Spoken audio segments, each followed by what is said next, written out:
I can teach you how to bewitch the mind and ensnare the senses.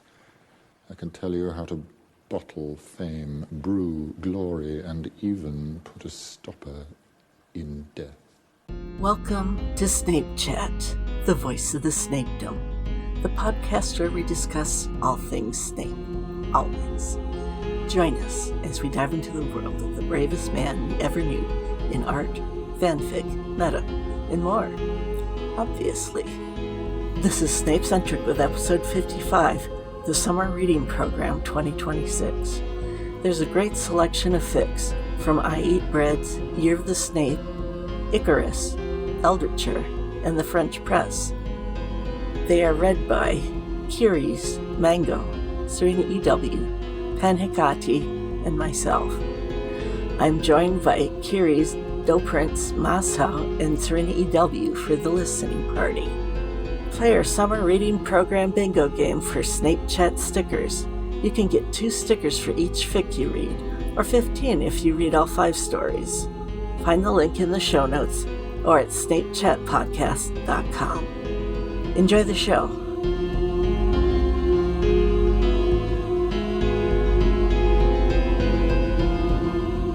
This is Snape-centric, and I'm here with Masao. Hi there. Kiris. Hi. And Doprince. Hello. And we're here to celebrate summer with the Summer Reading Program for 2026. I think I'm going to have a bingo card, even though only 4 people participated last year.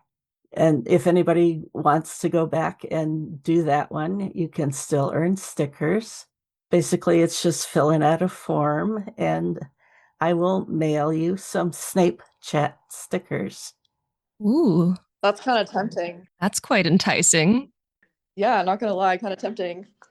Yeah. And I have lots of stickers, so, please participate. We're going to start with the Severitus. I always want to say Severitus, but I think Me too. I say Severitus personally. Severitus. I've heard Severitus as well. Oh my goodness. Interesting. I feel like nobody really knows how to pronounce that word. Yeah, me too. I agree. I've always, in my head, read it as Severitus, Okay.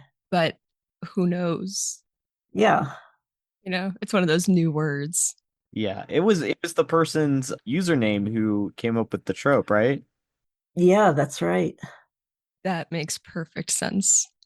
They issued a challenge, I guess, for Snape and Harry parental type stories. Yeah. Which I guess opened up a whole new chapter in the fic world. I mean, where would we be without that trope now? Yeah. Yeah. I confess that, I never really got into it. However, in recent years, I feel like I'm being converted little by little because it is really sweet. I mean, not gonna lie, that idea is it's, the found family, the healing, for both of them. I think definitely there are AUs where that absolutely works. So maybe I'll discover some Severitus content today in the episode. I've definitely stumbled across a lot of snoopins that have that as a dynamic. Yeah, because you can still pair Snape with someone else. Yeah. You get the best of both worlds. Mm-hmm. Yeah, I've read some snacks also that... Oh, yeah. Godfathers.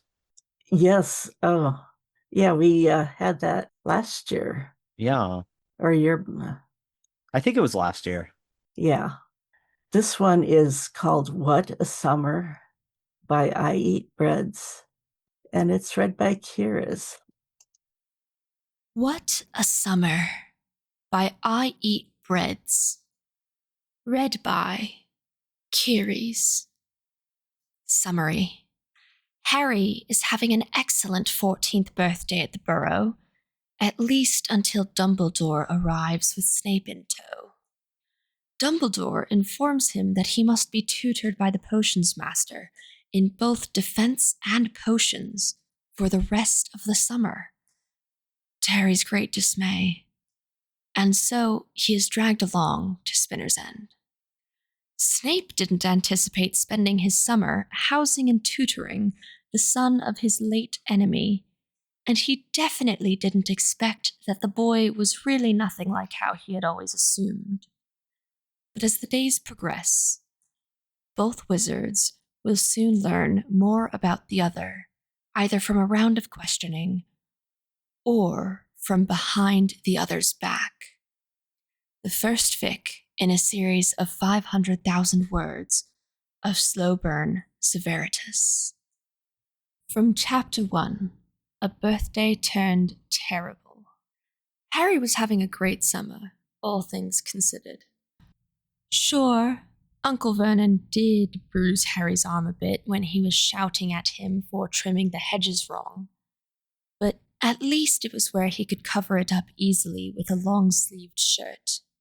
And yes, his nightmares were still as vivid and terrifying as ever, but after a few days at the Burrow, they were becoming far less frequent, and in the vicinity of adult magic folk like Mr. and Mrs. Weasley, he was able to do silencing charms on himself before bed without worrying about breaking the law. Now, it was a warm, late afternoon, and the Weasleys' garden was still speckled with confetti, and a few balloons drifted lazily around the overgrown bushes. Harry had never had a better birthday. Ron had gotten him a Muggle self-defense book. You might as well get good at dueling the Muggle way, too. Hermione had brought him a book of famous Quidditch techniques and fun facts. He had received some homemade toffee. It might stick to your teeth together a bit, but it'll melt after an hour. And high-quality chocolate from Hagrid and Lupin, who had also delivered him a wand holster from Sirius. He wanted to come himself, but you know how that might go.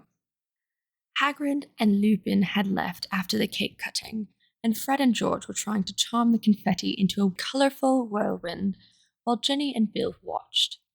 With Mrs. Weasley occupied with transfiguring the decorations back into cutlery, Mr. Weasley and Percy running after the gnomes, which had taken the opportunity while everyone was distracted with the celebration to steal a dozen eggs and an egg basket from the chicken coop. Harry, Ron, and Hermione sat in the grass under an old apple tree with their plates of birthday cake in their laps. "I wish every summer could be as nice as this," said Harry, laying on his back while Ron stuck flowers and bits of grass in his hair. "If the Dursleys knew I was going to be this happy here, they'd never have let me stay for the rest of the holiday." Hermione was trying to pull out the grass in his hair as fast as Ron was sticking it in. "Ron, this is not how a flower crown looks. Next summer, you two can come visit my family. My parents would love to meet you both." "They're dentists, right?" Ron pulled a face, wrinkling his freckled nose. "Stick their fingers into people's mouths and stuff. Have you never been to the dentist before? They check the health of your teeth to make sure you don't have cavities or need braces." Harry shrugged. "I've never been to the dentist either. I've never had to." A dandelion tickled his ear as Hermione threaded its stem into his ruffled hair. "Maybe our magic makes it so that we don't get cavities." "Oh, I wish there was some kind of health class at Hogwarts. There must be so many fascinating biological differences between Muggles and magic folk, like our self-healing that can occur with natural magic, and our overall increased level of pain tolerance and resistance to damage." "Harry, why do you have to get her started?" Ron groaned in mock annoyance and chucked a handful of grass at Hermione, who brushed it off with a laugh before throwing a few tufts back at Ron. Harry closed his eyes, feeling content with the world. His best friends were teasing and play-fighting with each other behind him, and the drowsy garden was still full of afternoon sunshine. He was about to say something when the telltale hum of a powerful and familiar magical signature entered the garden. Harry shot upright, his tousled black hair still covered in flowers and slips of grass, as Dumbledore strode cheerfully down the garden path towards the apple tree, and upon seeing the dark figure accompanying the headmaster, Harry's bright mood plummeted. This can't be good. Finally, Ron and Hermione stopped their grass throwing and stood up as well, eyes wide at the sight of Professor Snape standing extremely out of place next to a flourishing garden bed. The potions master looked as if he was regretting his turn to the light side. "Good afternoon, children, and happy birthday, Harry." Dumbledore greeted them with a pleasant smile. Harry could only nod, petals drifting onto his shoulders as he did. "I apologize for the sudden intrusion into your party. It seems that my owl got lost along the way. Here." Dumbledore held out a slightly muddy and windblown-looking envelope to Harry, who took it nervously. "Please read this now. Miss Granger and Mr. Weasley, could you kindly allow us some privacy?" Ron and Hermione bobbed their heads mechanically and hurried away, taking the crumby plates and forks with them. Harry, Dumbledore, and Snape watched them rush inside to join Ginny, Fred, and George at the kitchen window, where they were all blatantly staring, before Dumbledore turned to Harry again, who became distinctly aware of how stupid he looked as more blades of grass fluttered down onto his shirt.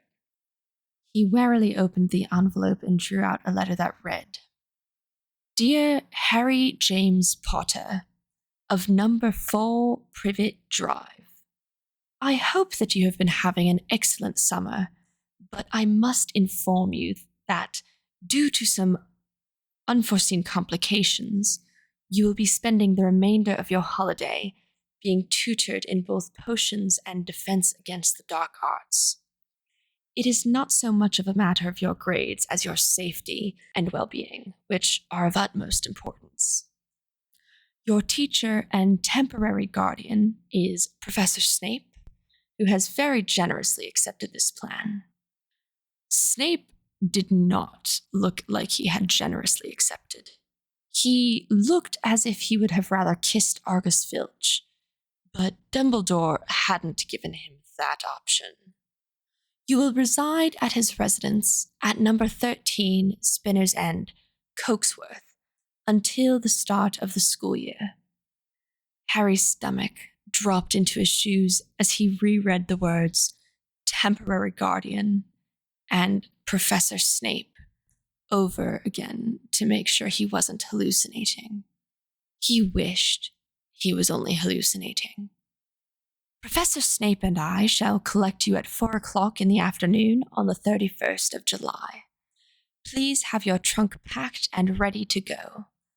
Yours sincerely, Albus Percival Wulfric Brian Dumbledore, Headmaster of Hogwarts School of Witchcraft and Wizardry, Supreme Mugwump of the International Confederation of Wizards, Chief Warlock of the Wizengamot, Grand Sorcerer." What the hell was what Harry thought, and what he wanted to say, but the only thing he managed to splutter was, "What?" Snape muttered something that sounded like, "I regret this," but Harry had only eyes and ears for Dumbledore, who was still smiling placidly as he took the letter from Harry's shaking hands. "I hope you understand why this is necessary, Harry. Do not worry, you will still be able to contact your friends through fire calls and letters. But of course, much of your time will be dedicated to studying and practicing with Professor Snape. I'm dead. Aunt Petunia finally got me with her frying pan the day I got back, and I'm dead in hell right now. What the hell? Professor, I don't understand. Why do I have to go? And why him?" Confusion and indignation were battling it out in his head, and his hands were damp with sweat as he balled them into fists at his sides. "Oh, believe me, Potter, I am not overjoyed at this arrangement either," Snape growled darkly from behind Dumbledore. "And you are also not the only one being kept in the dark about the true purpose of this plan." He shot the headmaster a resentful look that the older wizard cheerfully ignored. "Can't I at least know why?" Harry asked hopefully. With the almost apologetic way Dumbledore tilted his head at Harry, extinguished the last spark of hope in his heart. I'm afraid that you two will just have to trust me, the headmaster replied. All will be revealed, eventually. Harry, this will be a very beneficial experience for you. I recall that defense is one of your best subjects, yes? Harry stared wordlessly at Dumbledore. The audacity of the man to say that spending the remainder of Harry's summer with Snape would be beneficial for him rendered him temporarily mute. Dumbledore continued in his serene voice, as if Harry's world wasn't collapsing on top of his head. I would stay longer, but I really must be heading off now. Professor Snape will be waiting for you at the Weasley's fireplace, so if you would kindly pack your trunk, my boy, we will be parting our ways. Harry nodded listlessly. He hurried past Dumbledore and Snape into the house where Ron and Hermione followed him up the many flights of stairs, peppering him with questions.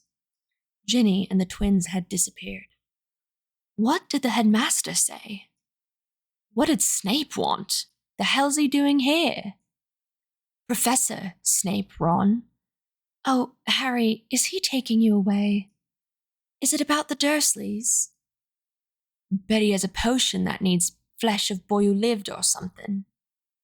Ron! Harry burst into Ron's bedroom where his trunk was laying open on the floor, and he started chucking his few belongings scattered around the room into it. He elaborated to his friends. Dumbledore says I've got to live with Snape till school starts. Says I've got to learn more defense and potions. Harry tried to usher Hedwig into her cage, but she flew to the top of his head and started picking out the remaining tufts of grass with her beak. Ow, Hedwig, come on.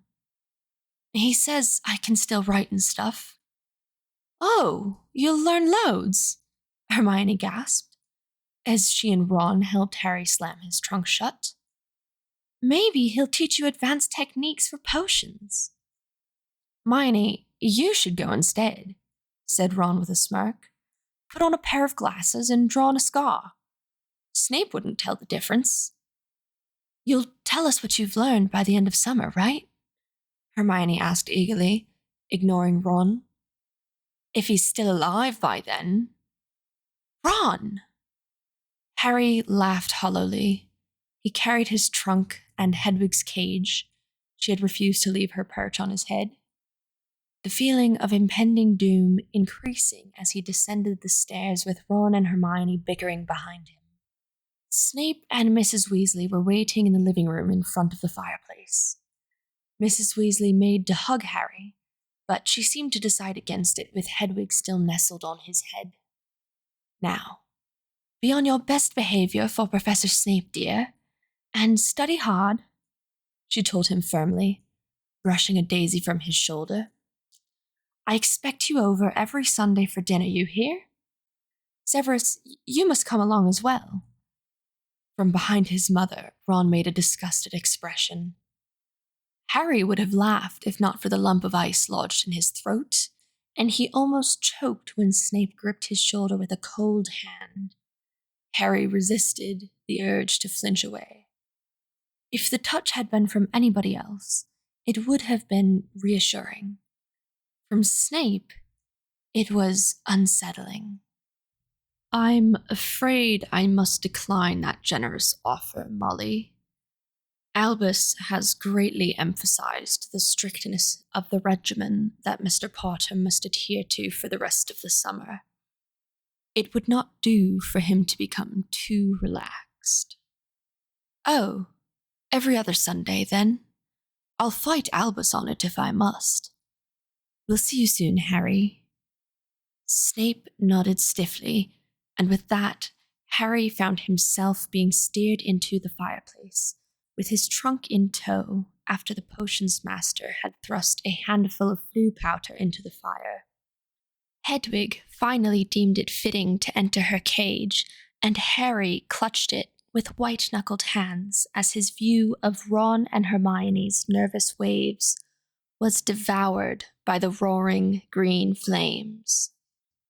Harry would have fallen out of the fireplace had it not been for Snape's tight grasp on his shoulder.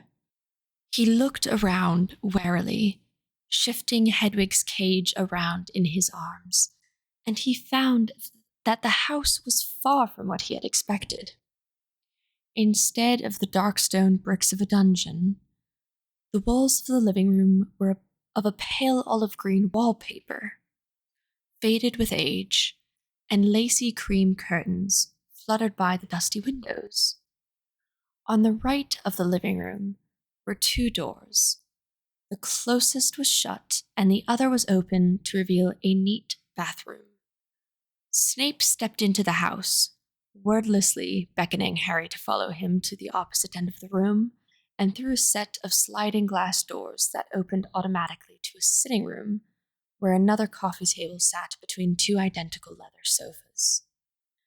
Past another door in the sitting room was a long hallway that had wallpaper sickeningly familiar to the pale beige of the Dursleys' house. Harry shuddered at the sight of it. They passed the doorway to the kitchen and went up the flight of stairs at the end of the hallway, where there was yet another corridor on the right side of the second floor. They passed 3 doors until Snape stopped at the very last one at the end of the hall. He turned to Harry, who was unsurprised to see his face in a familiar glower. "This is your room. The door across leads to the bathroom available to you. I would advise you to avoid the second room from the stairs, unless you wish to die from dust inhalation, and to avoid the first room from the stairs, as it is my room, unless you wish to die from painful and prolonged suffering at my hands." "Yes, sir," Harry said quickly. He still remembered how furious Snape was at the end of 3rd year when Sirius had escaped, and he had no desire to see how angry Snape would be at Harry if he dared to look in the first room. "Dinner is at 8, which is in." Snape cast a nonverbal tempest with the flick of his wand, and bright numbers flickered into being above his wand tip. 3 hours and 33 minutes. Breakfast is also at 8, and lunch is at 1. Do not make excess noise or mess, and do not forget that I am your professor, not your housekeeper. Despite how the rest of the world may have celebrated your disregard for the rules, as well as general recklessness, I will not. Harry nodded stiffly, trying to arrange his face into something that wasn't a frown, and failing. Hedwig gave a loud hoot and shuffled inside of her cage, her amber eyes trained on Snape. Snape glared darkly back at Harry, ignoring Hedwig, his scowl deepening. "You will address me as Sir or Professor Potter." "So this is what the next few weeks are going to be like," Harry thought bitterly. "Yes, sir," he gritted out as he imagined bashing Snape on the head with his trunk.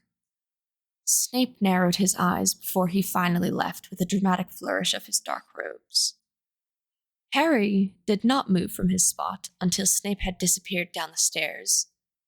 Then he pushed open the door to the room with a frustrated sigh. On the immediate right to the door was a screen that obscured the neatly made bed from the doorway. At the foot of the bed was a chest of drawers about waist height that Harry heaved his trunk and Hedwig's cage onto before opening the cage to let the owl out. She shook out her wings before flapping onto the top of the bookshelf in the other corner of the room, where an oak desk and chair stood, encompassed neatly by a circular navy blue rug.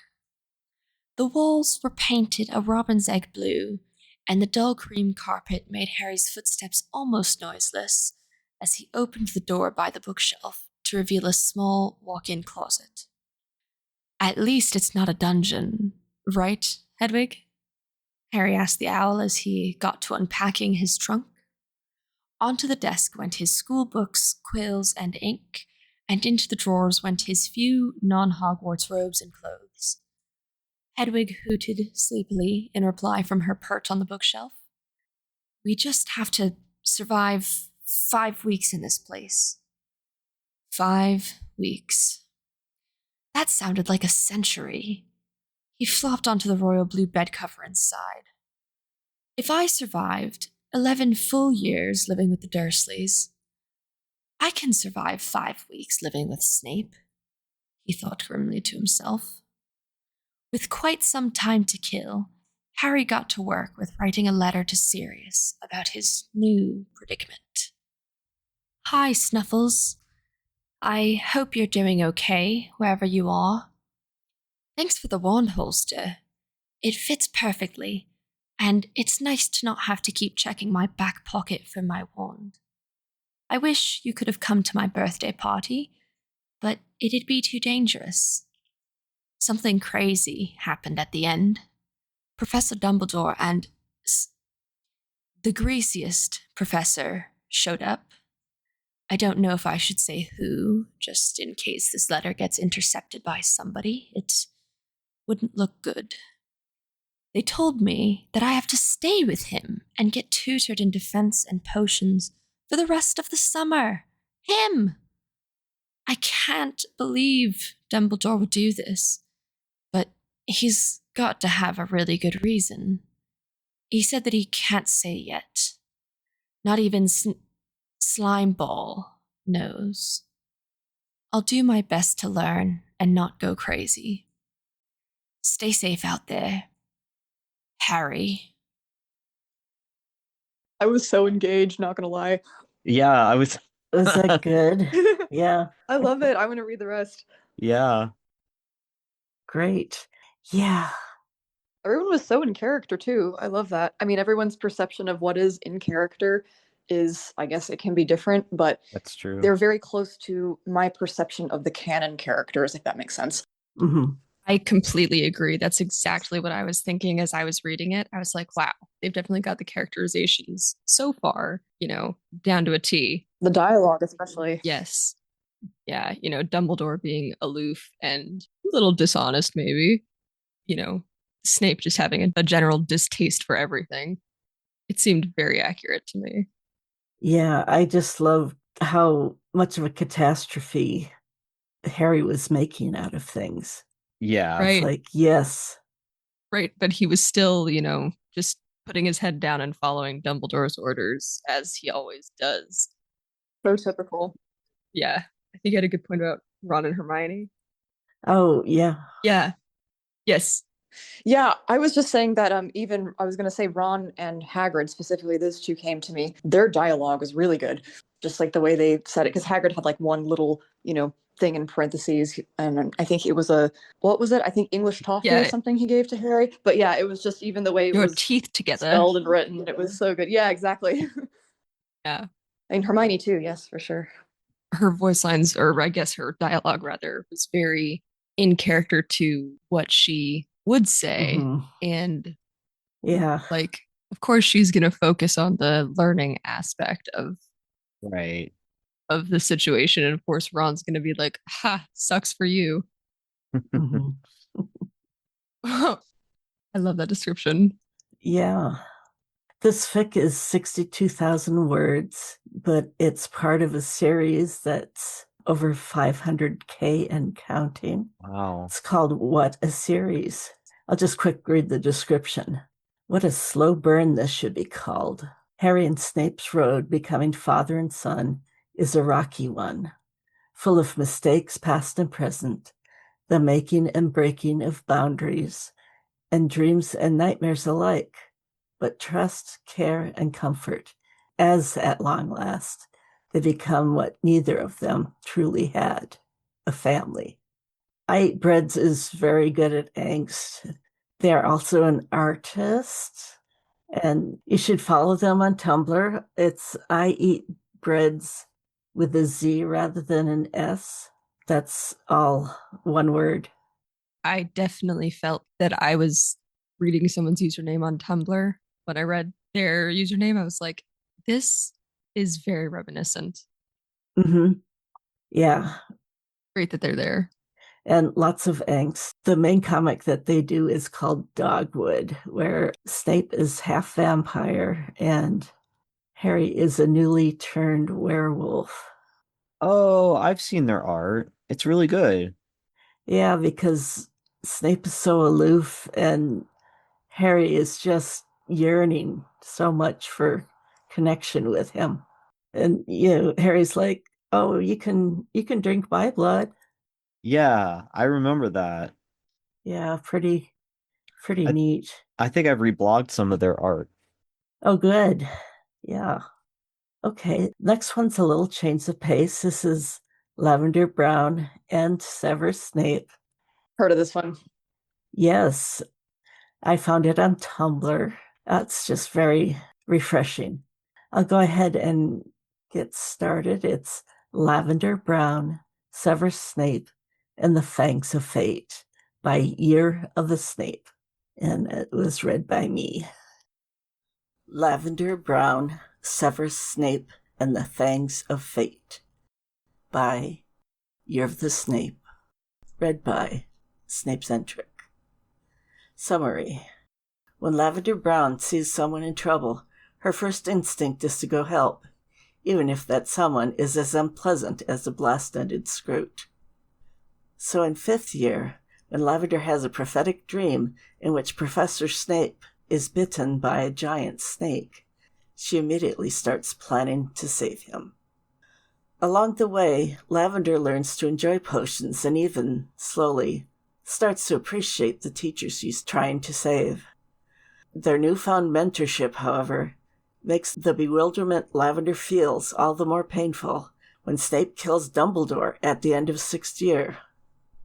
What does it mean to have faith and kindness when there seems to be so little to go around? The future has teeth Lavender can't predict, and all her bids for security go nowhere. But that doesn't mean there can't be other, better surprises in store. Chapter 1. The Vision. 1 week into 5th year, in the small hours of Monday morning, Lavender Brown had a very strange dream.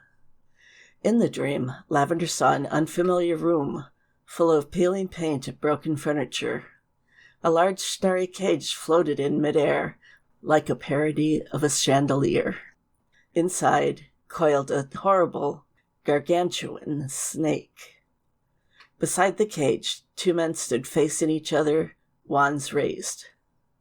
One of the men was a stranger to Lavender.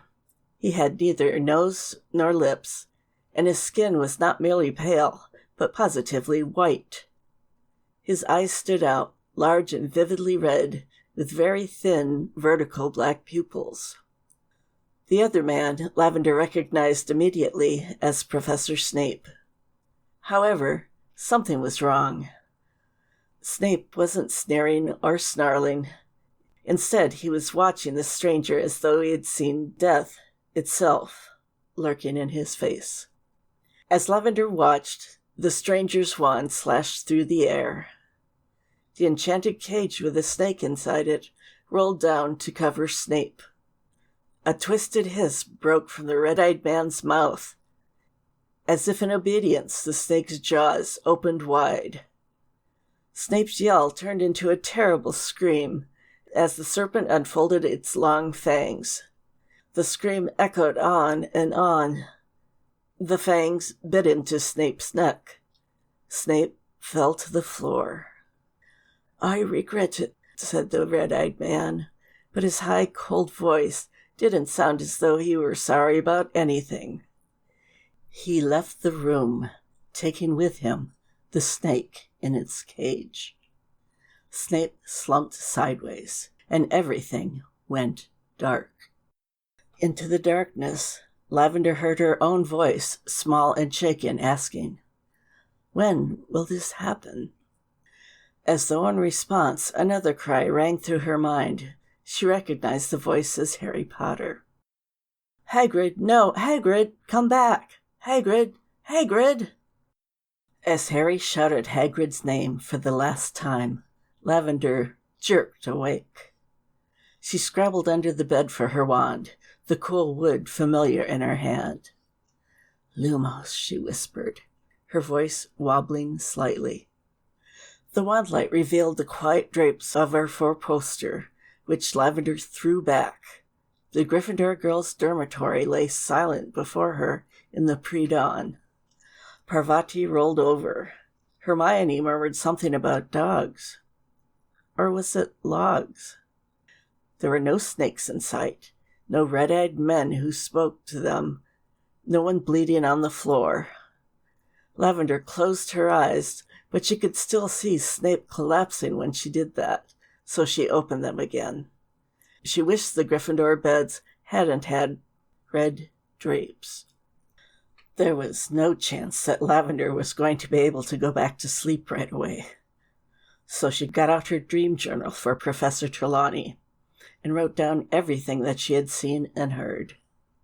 Once that was done, she looked back over the week of dreams she'd already recorded. In comparison with this one, all of them felt vague and faint, like a ghost beside a living body. Lavender didn't need Trelawney to tell her that this had been no mere dream. What she had just seen had come from outside herself, with the insistence of a message. Lavender put the journal away and stared up at the bed's canopy, unwilling to let her wand go out yet. Her heart was racing, both from fear and from a strange feeling of urgency. In the past, after trying to wrestle knowledge from uncooperative omens in divination class, Lavender had often daydreamed about having knowledge of the future simply come to her instead. Now that this had happened, however, it unsettled her deeply. When she was the one trying to see what the future held, the future was small and controllable, a thing to be studied. A future that came to her without her looking for it, however, could no longer be fully within her grasp. Lavender supposed that the things she had tried to predict in the past had not been in her command either, but somehow, seeing this vision was more unnerving than trusting her divination skill. It didn't help, of course, that its contents were so grisly. Lavender had no liking for Snape, whose teaching was usually careless of his students' feelings. But even if she had hated him with the strongest hatred in the world, she could not have wished such a monstrous fate upon him.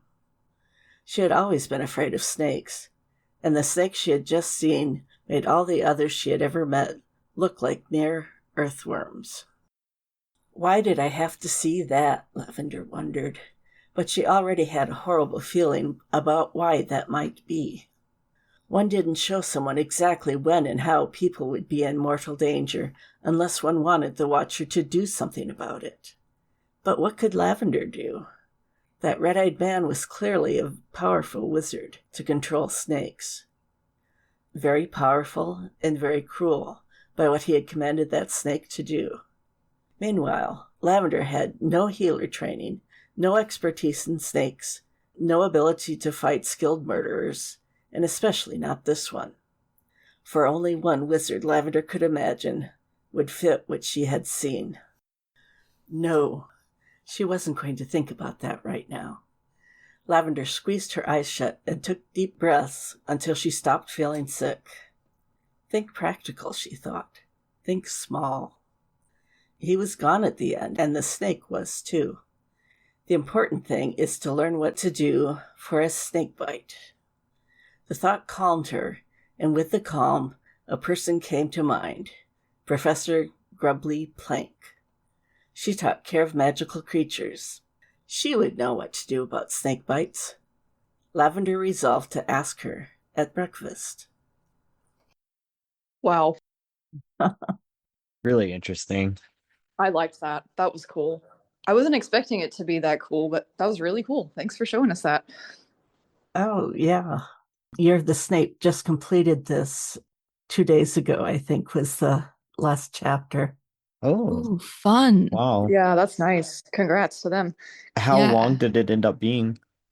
155,000 words. Nice. And a nice fast pace to read.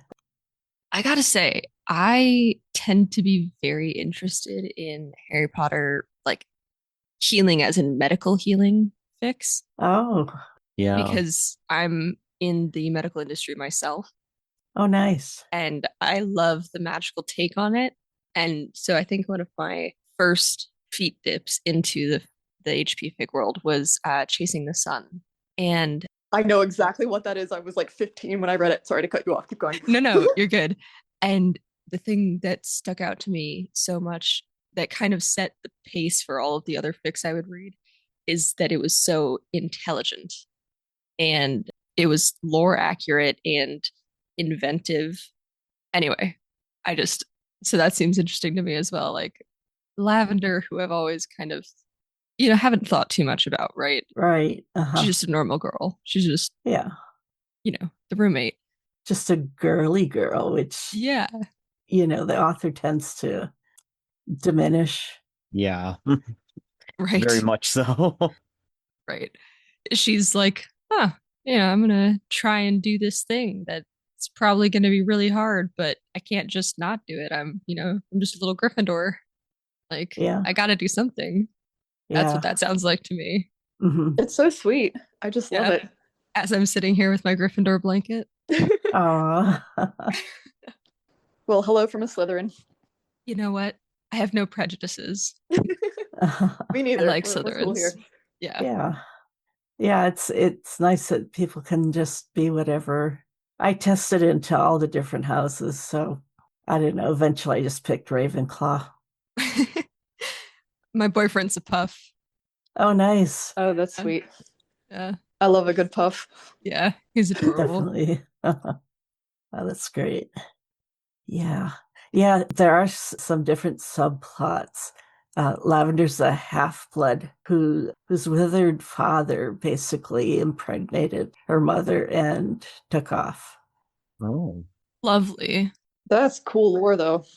That's the fun thing about characters who don't have as much like canon about them is people can get really creative. Oh, yeah, definitely. He does come back a couple times as a Death Eater. Oh, That's even more interesting. very interesting. Yeah. Maybe he's not a Death Eater, but he's definitely on the wrong side of things. Yeah, very entertaining read. All right, this next fic is very old. It was completed in 2002, Ooh. Wow. just after Goblet of Fire came out. I love reading or hearing about fics that were being written while, either the books were still coming out or, maybe right after they just came out. I just think that's extra interesting because it offers another perspective, Yeah. Oh, yeah. Gotta say, Phoenix Era is my favorite of those. Yeah. Yeah. Like the fics that were written right after Order of the Phoenix came out because, no one knew all of Snape's backstory that came out the next year. So Yeah. you had Yeah. people writing him as a rich pureblood or as a pure Yes. That's so funny. Snape Manor. right.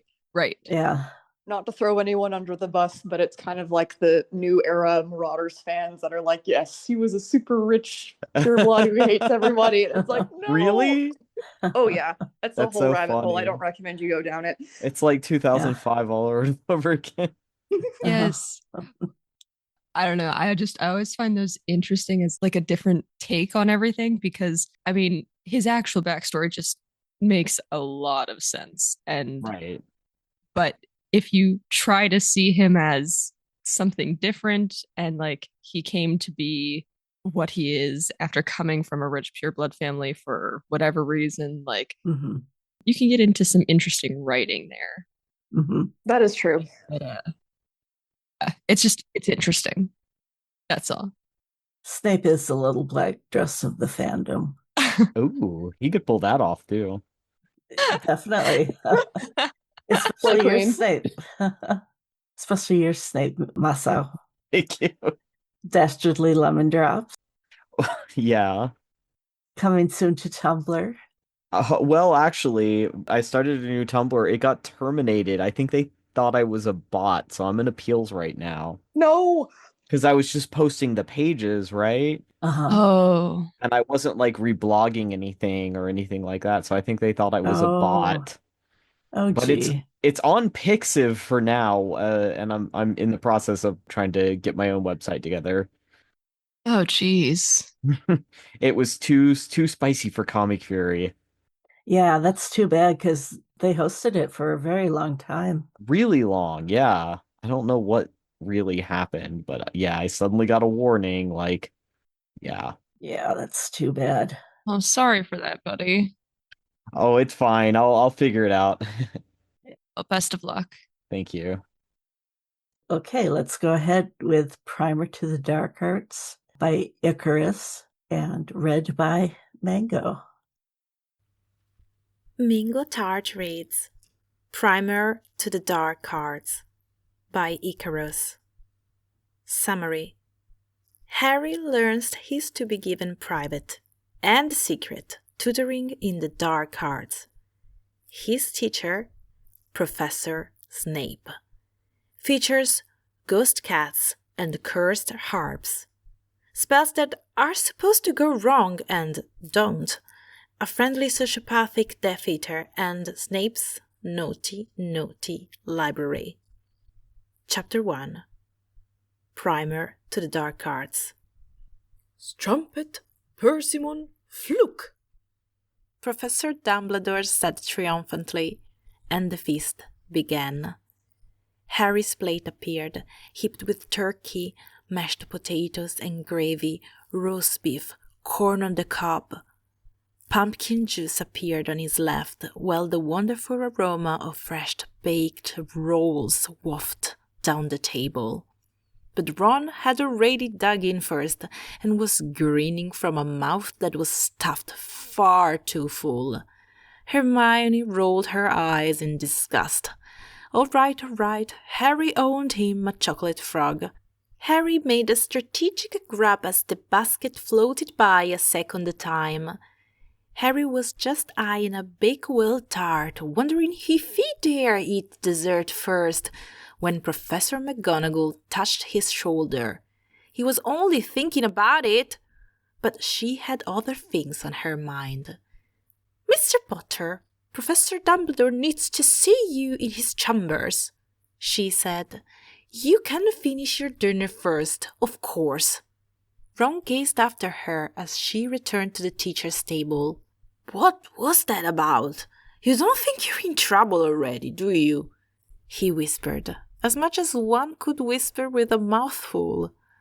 Harry shrugged. He couldn't think of anything he'd done, yet. But curiosity nagged at Harry throughout the feast. Not that it affected his appetite.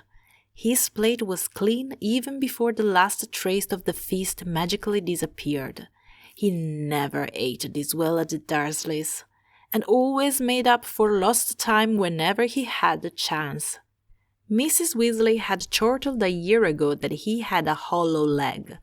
Well, if he did, there was a lot more of it now. He had finally caught up to Ron's height, but he was still as thin as ever, and might always be, judging from photos of his father, though the Dursleys certainly didn't help. An hour later, while the other Gryffindors trooped up the tower to learn the new password, Harry stood nervously with Professor McGonagall at the gargoyle which was the secret entrance to Dumbledore's study. "Butterscotch," she said. "Now, go on up without me, Mr. Potter. Apparently this is a concern in a private matter." This made Harry even more curious than ever. Classical music played as Harry stepped into Dumbledore's outer chamber. Dumbledore's quarters were at once familiar and new, as things had been rearranged and new wonders added since his last visit. Professor Dumbledore sat in a wingback chair facing a roaring fire. The wings of the chair waved gently in time with the music. On a small table by the chair was an orchestra of tiny stringed instruments. They had arranged themselves in neat rows and were playing by themselves as Dumbledore conducted with his wand. They came to the final crescendo as the end of the piece.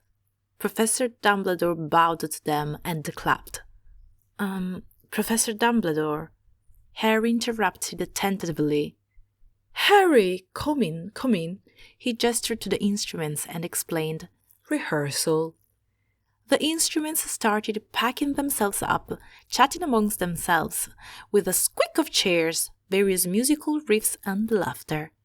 "I realize we've just had our feast, but would you care for some popping soda?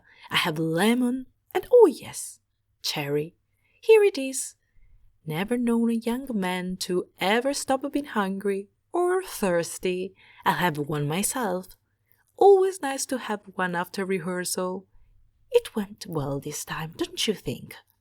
Harry nodded absently as he watched the instruments hop to the armchair and each bow to Dumbledore as they left.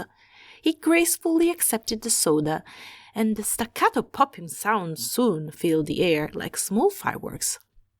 Dumbledore smiled. "Nothing like a good popping soda. Well, what can I do for you, Harry?" "You asked to see me," said Harry. "Oh, yes, yes, of course." Dumbledore frowned and sighed. "It's a serious matter, Harry." Dumbledore looked thoughtfully at him. "It seems you have encountered Voldemort in one form or another every year at Hogwarts. We are forced to assume that the sun will rise in the east and the boomslang will shed its skin in spring. There are those who feel you need extra protection this year." Harry opened his mouth to protest, but Dumbledore put up his hand. Now, Harry, it's already settled.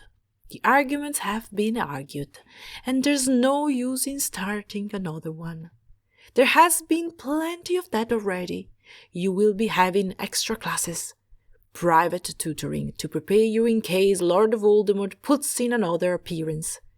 These classes, I fear, I am not the best choice, or I would teach you myself gladly. But we do have one who is particularly qualified in such matters." "One would hope you will prove better at the dark arts than you do at potions, Mr. Potter." Harry nearly jumped out of his skin at the all too familiar voice behind him. Professor Snape emerged from the shadows by the door.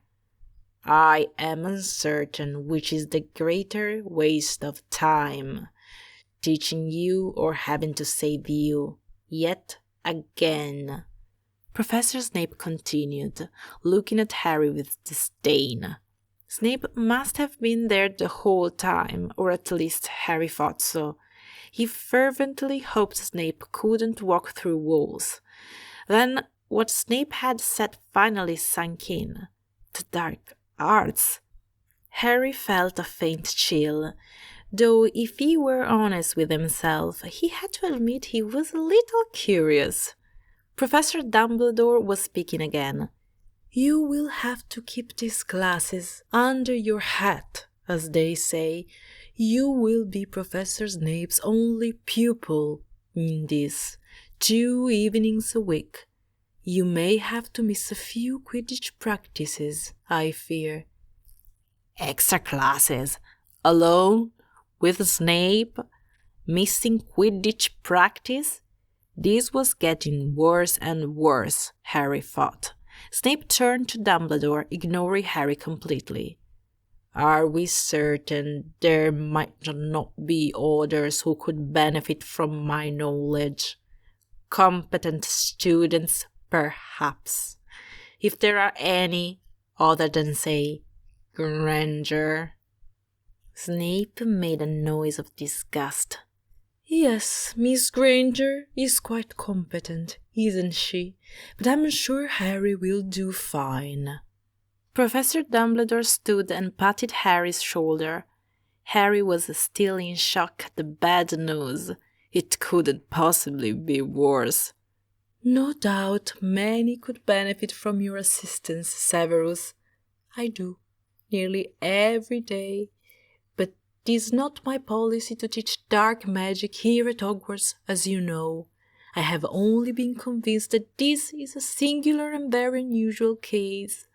I admit, nothing we have tried thus far has worked. Until now, we have mostly been saved by Harry's good luck. We can't count on that again. Dumbledore turned to Harry. You do understand why you must keep this a secret, no matter how hard it might prove. Harry nodded. Malfoy would give his eye teeth to learn dark magic. Good. No one, not even your friends, must know. Good luck to you, Harry. Dumbledore's eyes sparkled. And to you, Severus. Snape stalked out with a bare nod to Dumbledore. One of the violins narrowly missed getting stepped on, skittering out of the way as Snape crossed the threshold. Harry knew how it felt. But was it Harry's imagination, or did Dumbledore seem worried when he looked at Snape? The moment Harry dreaded finally came. Towards the end of potions class, a few weeks into the school year, Harry had almost managed to forget the looming class of dark magic, immersed as he was in the flurry of Quidditch practice, new classes, and the excitement of seeing all his friends again. He had certainly hoped Snape had, as one week, then another passed without a word about it.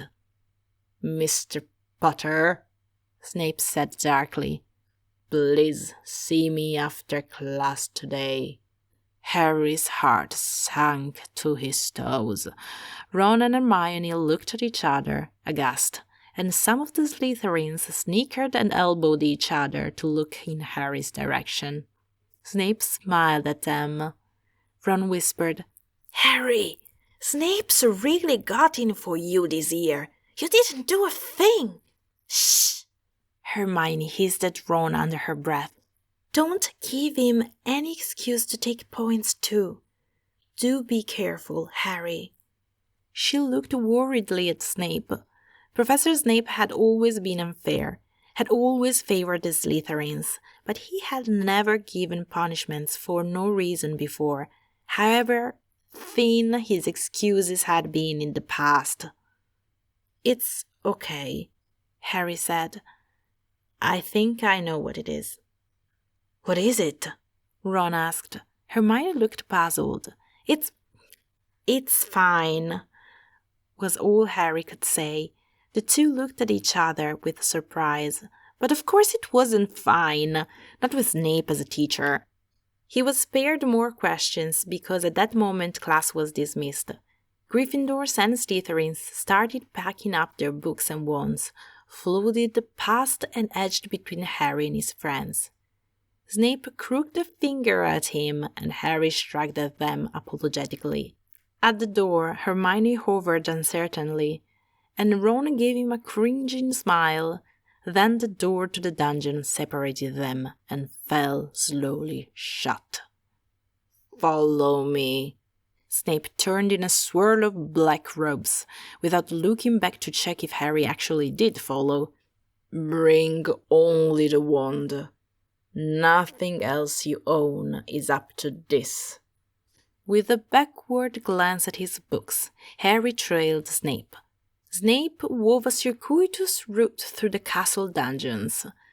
Dust lay thick on the floor of the last passage, and they came to an ancient wooden door with large, old-fashioned hinges.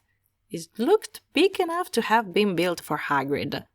With a spell and a password, it opened onto the cavern where the first years arrived every year from across the lake.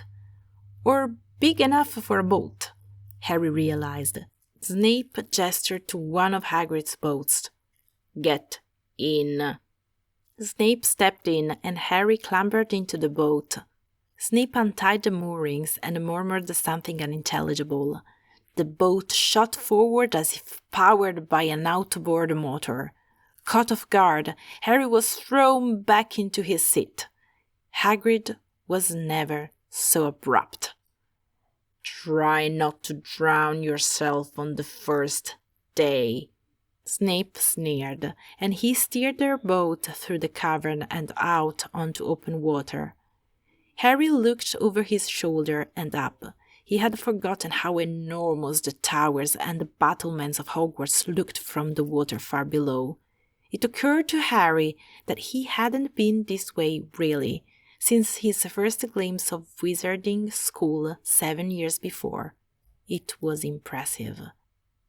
Ahead, the sun hung low over the dark Forbidden Forest, shrouded in twilight. Snape urged the boat faster with a word. Spray spit over the boat, showering Harry where he clung to it as the boat skipped forward. Snape casually, lazily turned the boat to avoid the lunging arm of a sea monster, and then steered a course for the further bank, heading directly for the Forbidden Forest. Harry held onto the bow a little tighter. As they moored at the dock, Snape barely paused long enough for Harry to scramble out of the rocking boat. "Quickly, child. We have barely enough time left before nightfall," Snape said irritably.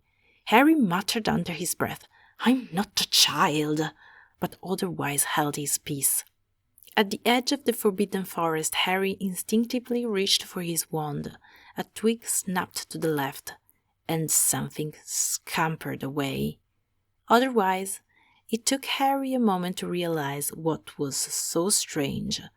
There wasn't a sound, not so much as a cricket chirp.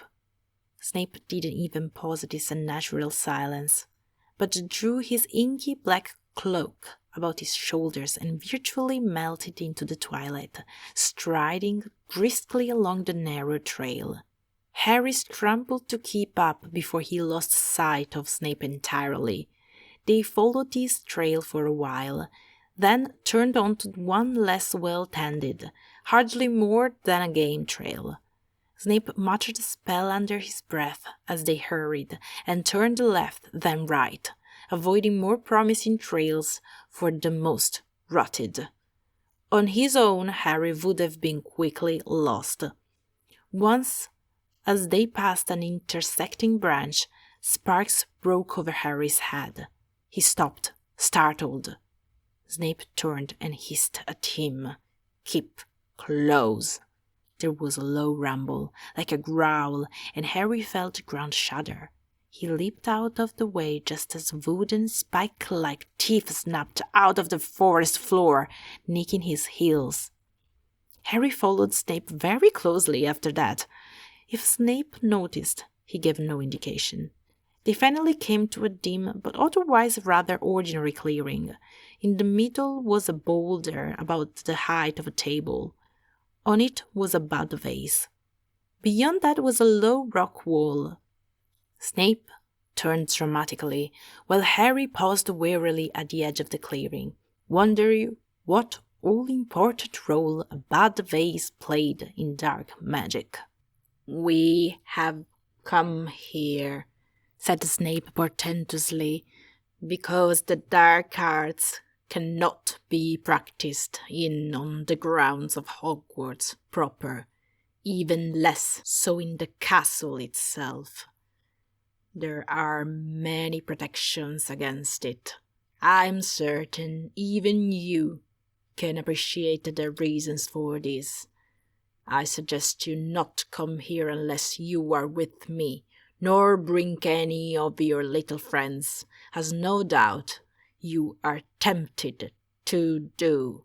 The penalty is more than detention. I have arranged some rather unpleasant surprises for those who might think to interrupt or spy on our class." Snape looked pleased and self-satisfied, and Harry had no doubt that if Snape had thought of them, these Surprises were very nasty indeed. Snape would enjoy that. Now, Snape suddenly had Harry's full attention. Let's take off your training wheels. Dark magic is advanced from the very outset. There is no beginning or children's level. I will show you what real magic is. As Snape muttered a low, sonorous incantation, he seemed to grow in menace and power. His eyes rolled back and blazed. The simple potions master Harry knew was gentle and harmless compared to the man before Harry now. Professor Snape aimed a spell at the rock wall beyond, swinging his wand with an unfamiliar hurling motion. The rock wall cracked, broke apart, and crumbled into a pile of dust. Snape viewed his destruction calmly. "Age, Potter," he said, with a small look of triumph at Harry's stunned face. "Just age. 1,000 years in a moment, to be exact. The dark arts have twice the power of the simple magic you have been learning all these years. Dark magic is so unconstrained. You have not lived as a wizard until you have experienced it. The likes of Dumbledore, they do not understand, but you shall. Of course, so much power takes years to learn, but you will begin with this." And he handed Harry the bud vase. Harry turned it over in his hands, mystified. It seemed perfectly ordinary. Then Snape plucked a handful of fresh, pretty pink rosebuds from his robe and dropped them into Harry's hands. "You will age this till they are blackened twigs." Harry blinked stupidly at Snape, hoping for an explanation of some kind. "Well, imbecile, put one in the vase. I don't want you to miss and wreck our only table." Snape gestured to the rock. It was hard to say whether the next hour was more frustrating for Harry or for Professor Snape. The first problem was proper wand position and gesture, which was entirely different for dark magic. Snape corrected Harry again and again, grumbling and muttering things such as, "should have learned this in the first year," and "short-sighted schoolmasters." He was trembling with irritation by the end, though, fortunately, most of it did not seem to be directed at Harry. Finally, once Harry had the gesture, the wand position, and the incantation down, this last was not too different from what Harry knew. Harry aimed the spell over and over again at the pink rosebud. Nothing happened. It didn't seem to matter whether he missed and hit the table or not. The spell just fizzled. The rosebud didn't even open, let alone turn black like it was supposed to, and Harry had a hard time wanting to kill it. "You are holding back, Potter," Snape said in bored frustration. But what if it's too much?" Harry wondered aloud. He quickly regretted asking any questions in this class. "It's supposed to be too much." Snape was out of what little patience he owned. "Tender-hearted fool. The spell is meant to do damage. That is the point." Snape gathered his composure, grumbling.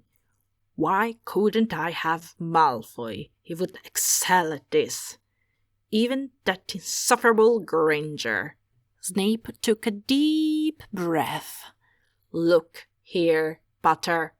Snape drew Harry uncomfortably close with a vice-like grip, breathing down his neck. through some cruel prank, a twisted joke of fate, I am stuck with you.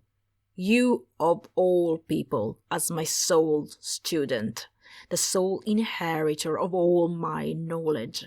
I do not know whether to laugh or go mad. Harry, though privately, he was doing quite well at the latter. His arm was starting to go numb. Somehow I must manage to sieve all my experience and knowledge of the dark arts into that teeny, tiny little brain of yours. Now I may be gentle and accepting in potions class. At this Harry goggled. But I will not be so tolerant here. You will learn, Potter, if I must kill both you and I in order to do so. Bear in mind the order of death, by the way. Class dismissed. Snape said wearily and released Harry. I can tolerate no more of this today. Harry followed Snape, staring miserably at his back as they followed the path through the dark forest back to the boats. Snape's disappointment was palpable in every line. If there was one thing Harry hated, it was letting someone down, even if that someone was Snape. Harry wished he could be back at Hogwarts faster. He fervently looked forward to arithmancy, divinations, charms, any normal wizarding class, with his whole heart. Over the next few weeks, Harry's second and third classes in dark magic were no better. His fourth was, if possible, worse. All that improved was Snape's sarcasm, which increased in its accuracy and sting with Harry's every mistake, as there seemed more and more ground for Snape's opinion. I would call you an abysmal failure and give up, Potter, if it were acceptable under the circumstances. Do it again. Do try at least to have an effect of one kind or another. Even Mr. Longbottom, despite his capacity for distraction, usually manages to accomplish something. It became clear that Snape wasn't just being unfair this time. Harry slowly came to the dawning conclusion that he was genuinely bad at the dark arts. Nothing he did went right, or rather, wrong. Things in dark magic were supposed to go wrong. Harry began to feel sorry, or more sorry than he had, for Neville Longbottom, who was bad at everything, except herbology. Now Harry knew what it felt like.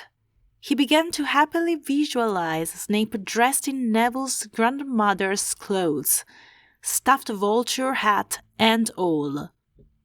What made the class even harder was the fact Harry could never practice, of course, since dark magic wasn't allowed on Hogwarts grounds, and Harry couldn't even come to the clearing where it was taught without getting snared by one of Snape's booby traps.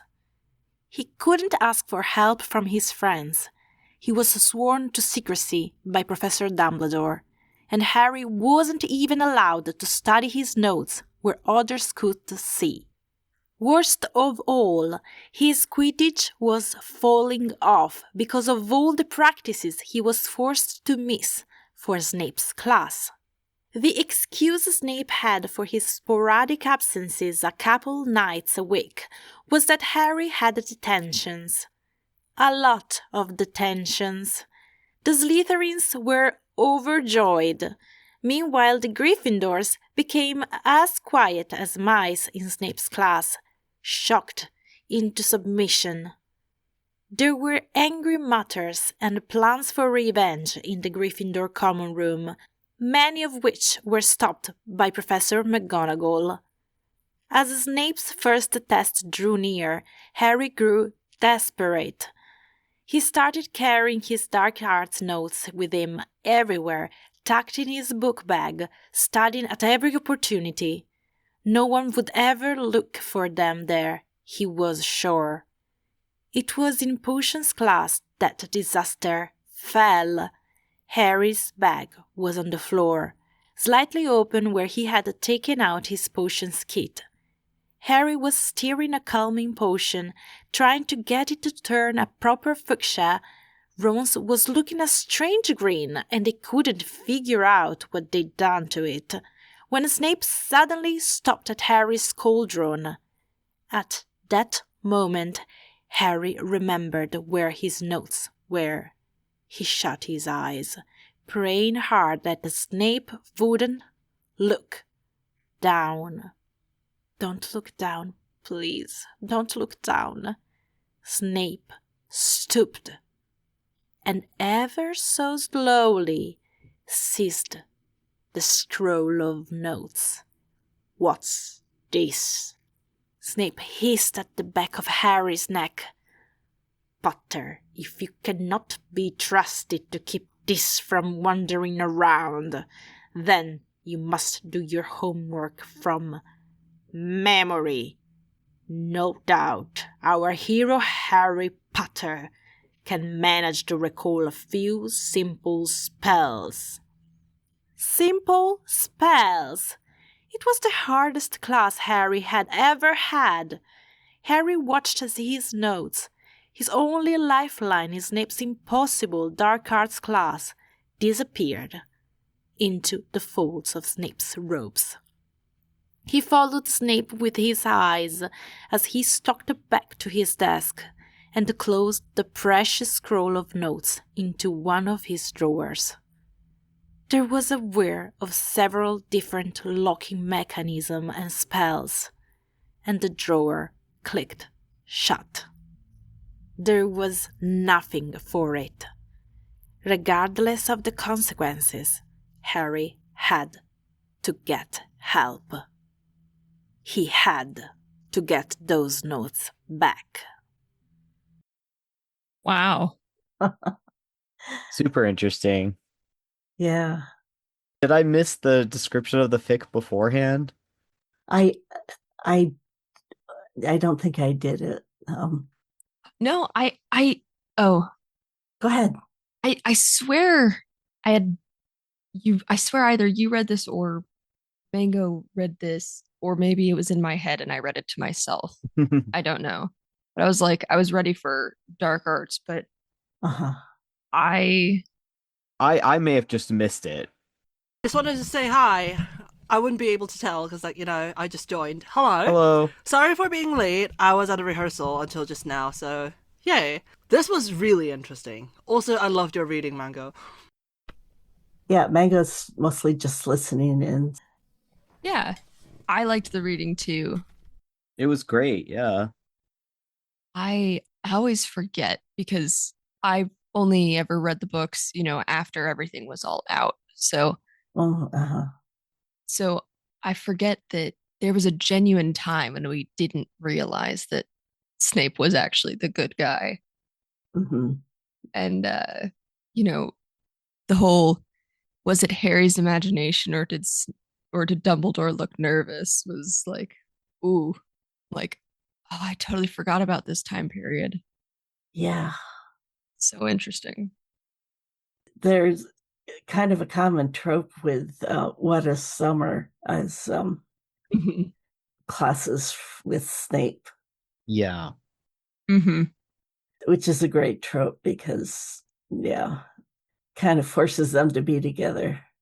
Right. And, Snape is one of the most knowledgeable wizards alive, aside from Dumbledore, that any class of his, whatever it's teaching, is going to be a wealth of knowledge. Mm-hmm. And it's interesting.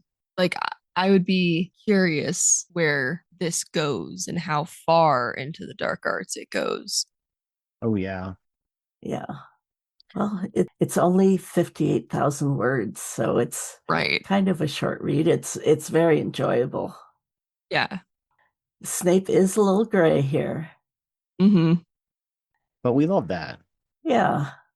It's all this, what will he do next? I forgot to mention on the first one for What a Summer, that's the summer between third and fourth year. That makes sense. Yeah. And so the series continues on into the Goblet of Fire era and beyond. This one is Harry in seventh year. Ooh. So he's 17 years old. And this is a Snary. There is student teacher interaction or involvement. I don't know how you want to say it. Yeah. That used to be a lot more common than it is now. Yeah. Yeah, you know what's really fun is there was mention of Snape's naughty library. Oh, yeah. Yeah. He and Ron go to retrieve Harry's scroll in Snape's desk and they find the Book of Arrows. Oh, boy. And and then they do some experimentation. Harry and Ron? Yeah. Oh. Oh, yeah, I could see that tag team. I found it. Because you sent it to me, I realized. Oh, yeah. And I had such a wonderful conversation with Icarus, over comments. And then we moved to email and it was pretty cool. Lots of interesting ideas and stuff. How cool. And yes, Icarus is still writing now. Not so much in Harry Potter anymore. Other fandoms. Yeah. We actually did one of their stories on Snurth Day 2024 called Two-Way Mirror. It paired Snape and Percy. That's an interesting pairing. That is. Yeah. I can see it, though. Mm-hmm. I can't say I've ever heard of that, but there's always a first with all these Snape ships. Mm-hmm. Right. Yeah. I remember when Snilch was a thing, like in 2017. Oh my god. It was like 4 blogs were doing it. Mm-hmm. And now they're all gone. Oh, That was a funny era. but it's a very enjoyable read. So, I will have to check it out. yeah. The next one is by Eldritcher, just a really amazing author. Has kind of, it's not a series. It's kind of a series, or it's kind of a cycle of different stories. This one is about the friendship of Albus and Snape. These Gyves on Our Hands Set You Free by Eldritcher. Read by Serena E.W. These Gyves on My Hands Set You Free.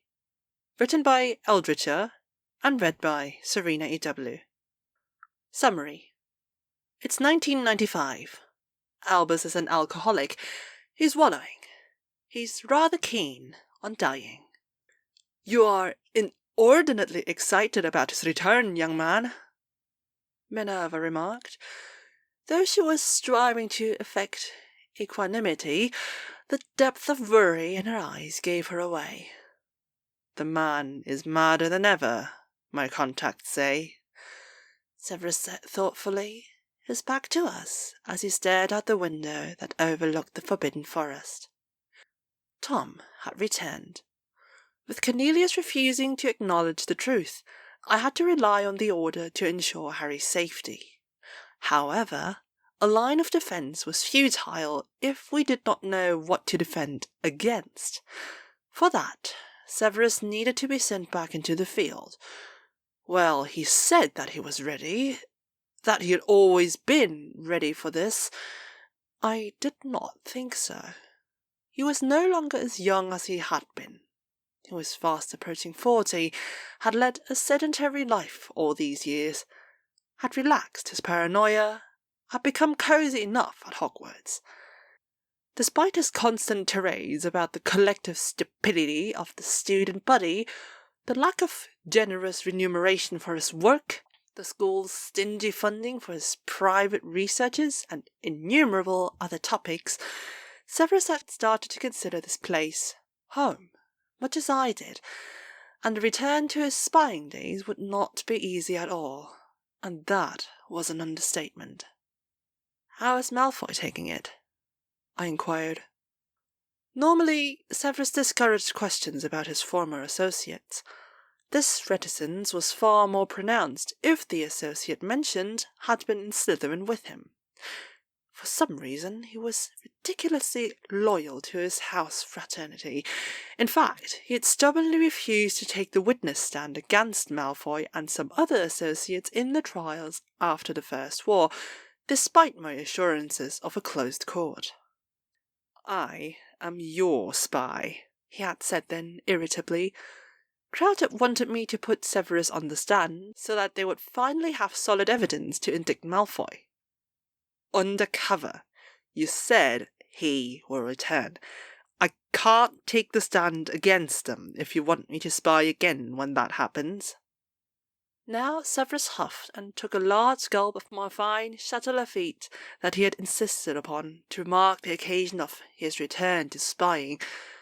Sometimes I really feared that his sole purpose in life was decimating my liquor cabinet. "He still keeps raving on about mistakes of our youth," Severus muttered. "I suspect he's been talking to his father's portrait too often of late." "His father was a right wild card," Minerva laughed, the worry in her eyes fading slightly. "Like Alfred Black, bless him. Sometimes I wonder how Abraxas could have fathered a bastard like Lucius Malfoy." Severus sniffed, but did not offer a response. Perhaps he was hoping that signalling his lack of interest in the conversation might spare him further discussion on the matter. "I hope you aren't relying on Malfoy to make your case to Tom," I told the boy sternly. Uncertainty flashed upon his features for a moment before it was quickly replaced by his habitual arrogance. Then I realized what he was trying to hide. "You really have no idea how to go about it, do you?" I asked, horrified. Quickly, I rose to my feet and joined him by the window. "Severus, you're not planning to apparate to him the next time he calls everyone and hope he doesn't kill you instantly?" "Forgive my lack of meticulous planning," he huffed. "Severus!" Minerva explained. "You daren't!" "He won't kill me instantly," Severus said briskly. "He isn't as mad as all that. He's clever, you know, and he'll likely want to extract as much as he can from me before he does away with me." "Apart from the pesky matter of your demise," Minerva said testily, "how does this scenario serve us at all?" I made my way to the liquor cabinet and poured myself a dash of brandy. Somehow, from the first time 11-year-old Severus had stood in this very office after an altercation with the marauders, to this day, his presence in my office usually necessitated the consumption of brandy. "He drives me to drink, Albus," had hissed Sirius Black after an order meeting at Grimmauld House. "Yes, my boy," I had told poor Sirius sympathetically. "He has a way of doing that." I should know. Continued exposure to Severus on a daily basis had made me an alcoholic. Sometimes I wondered if Voldemort's grand plan to do away with me simply involved cirrhosis brought on by this injudicious drinking caused by Severus. "He's madder than ever," I remarked. "What makes you think he might even bother with drilling your mind?" "I am worried," admitted Severus. "He does so despise traitors. Regulus died in a very messy manner, I have heard. However, there are factors that might keep me alive. He wants to know what you have been doing. He wants to know about Potter and the prophecy. There is talk of raising inferi using the old dark rituals. He will need potions for that, and I doubt any of his current followers have my talent." "Pettigrew did manage to raise him from the dead," Minerva reported. She no longer called him Peter. However, she refused to call him Wormtail. "Potions can be brewed as long as one has motivation enough. The Dark Lord was desperate enough at that point, and would have been grateful enough for Longbottom's potion-making expertise, or the lack thereof." "I wish you wouldn't persist in calling Tom so," I complained. "There are eyes on you, Severus. The way you address Tom might questions about allegiances in certain quarters." "I am used to it, I think," Severus said thoughtfully. From the very day I was sorted into Slytherin, I've constantly heard him addressed so. Anyway, I prefer to that fanciful French name. It never fails to amaze me how you have a fondness for French wine, while being less than appreciative of our neighbour across the channel in general, I said, smiling despite the situation. Severus muttered a bon mot that shocked even my ears, long inured though I was to his vulgar wit. As it was, Minerva cleared her throat and primly glared at Severus, who promptly apologized. "I am leaving," Minerva said with a faint smile of indulgence at the pair of us. "The two of you can be merry in your cups together." "I will come along," I told her. "I am throwing him out soon. There is only so much of him one can take for the day." "I know you like to take it up the arse," Severus said dryly, "but surely you could leave my phallic attributes out of your fantasies, you balmy old man." Silence fell like a shroud upon the room, rapidly stifling the merriness of earlier. I brought a weary hand to my brow. Severus, registering that he had crossed the boundary, began to apologize. Then peals of mirth rang shrill in the room as Minerva began laughing, clutching at her side and shaking her head at us. "That, I believe, is my cue to leave," Minerva declared, in between bouts of helpless laughter, even as I lobbed the rest of my brandy at Severus, who reacted with a very satisfying yelp. After she had departed, Severus turned to meet my gaze and said solemnly, "I had not intended to say that." "Wretched boy, pour me another." He did so, his countenance remorseful and glum. "You'll be the death of me," I agreed with a sigh. "I have long made my peace with that." "Not literally, I hope," he said with a wry smile. I reached across to pat the boy's shoulder. Fawkes, silent so far, let loose a soft trill. "How do you know?" I asked Severus, torn between curiosity and mortification. "He sent me all those years ago to make my way into your confidences by seducing you." Severus gulped down his drink without finesse. His hands shook as he set the glass down. Clearing his throat, he turned away. It only confirmed my belief that he had no idea about the concept of attractiveness. I had spots, for pity's sake. Luckily for all of us, I had more sense. "I see," I said faintly. I was very grateful that Severus had more sense than Tom. The boy was so young. He had been barely 20 when he'd come to me as a turncoat. If we'd had such a conversation then, it would have been disastrous, what with our lack of mutual trust during that time. How had Tom known my weakness? It had been long buried in the shrouds of time. In fact, apart from Minerva and Aberforth, I did not think there remained anyone in this country who knew of it. "I'd best be going," Severus said quietly. "The mark burns. Here, hand me that sobering draught. It won't do to be intoxicated." "Be on your guard," I told him as I passed the draught to him. "Take your cloak. It's cold outside. I will wait up for you." The boy nodded sharply and left the room. I sighed and made my meandering way to Minerva's rooms. "He has been called?" Minerva asked. "Yes, I worry so," I said tiredly. "You were less worried about sending him to that monster the last time around," Minerva reminded me. That was unfortunately true. Then the boy had only been a worthless turncoat. The only reason why I'd kept him out of Azkaban had been the valuable information he brought along each time. I had wanted the information, so I had assured him that no harm would come to the woman he coveted. I had failed my vow. Regret had made me extend a cautious hand of friendship to the boy, then, somehow with time, had blossomed real friendship and trust. The idea of sending the boy to Tom sat ill with me. He was happy here, I told her. As happy as it is in him to be. He is a man, Minerva sniffed.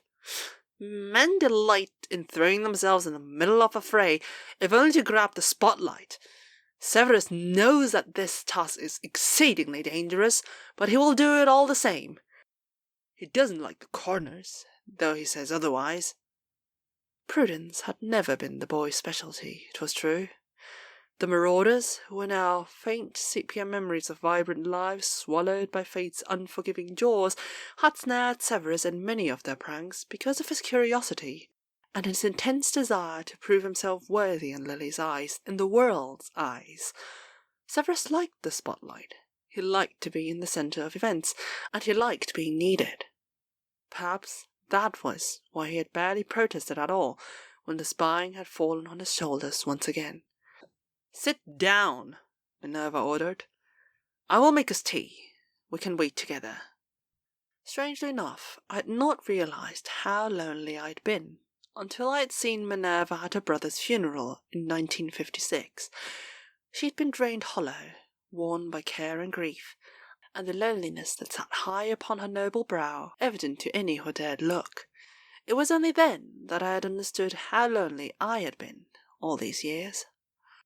Now we waited together, the silence only broken by the soft clatter of Minerva's mismatched china.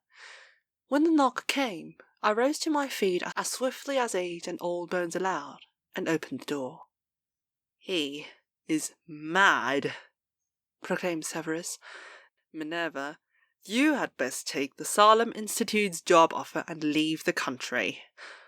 I examined him cautiously and could detect no harm. With a sigh, I let him pass. He poured himself a cup of tea and made a face at the teapotness. Minerva looked him over. Seeing that he had not been physically harmed, she exhaled in relief and resumed her seat. "What about me?" I asked mildly. "You and I won't survive this, old man." Severus delighted in making ominous pronouncements all the time, but this once, with his eyes failing to mask his fear, and his movements jerky as he sipped the tea, I felt premonition rise in me. "What is it?" I demanded. "Madness," he sighed. "He is not half as sane as he was in 1981. All those years of wandering in the spirit have taken their toll on him. Wormtail is still waiting on him, hand and foot. It is necessary, you see, because he can't remember what a corporeal body needs anymore. He is given to fainting fits, brought on by his lack of regard for his body. He talks with the snake that Potter saw in the graveyard, he mutters to himself, and his obsession with Potter is deeply worrying."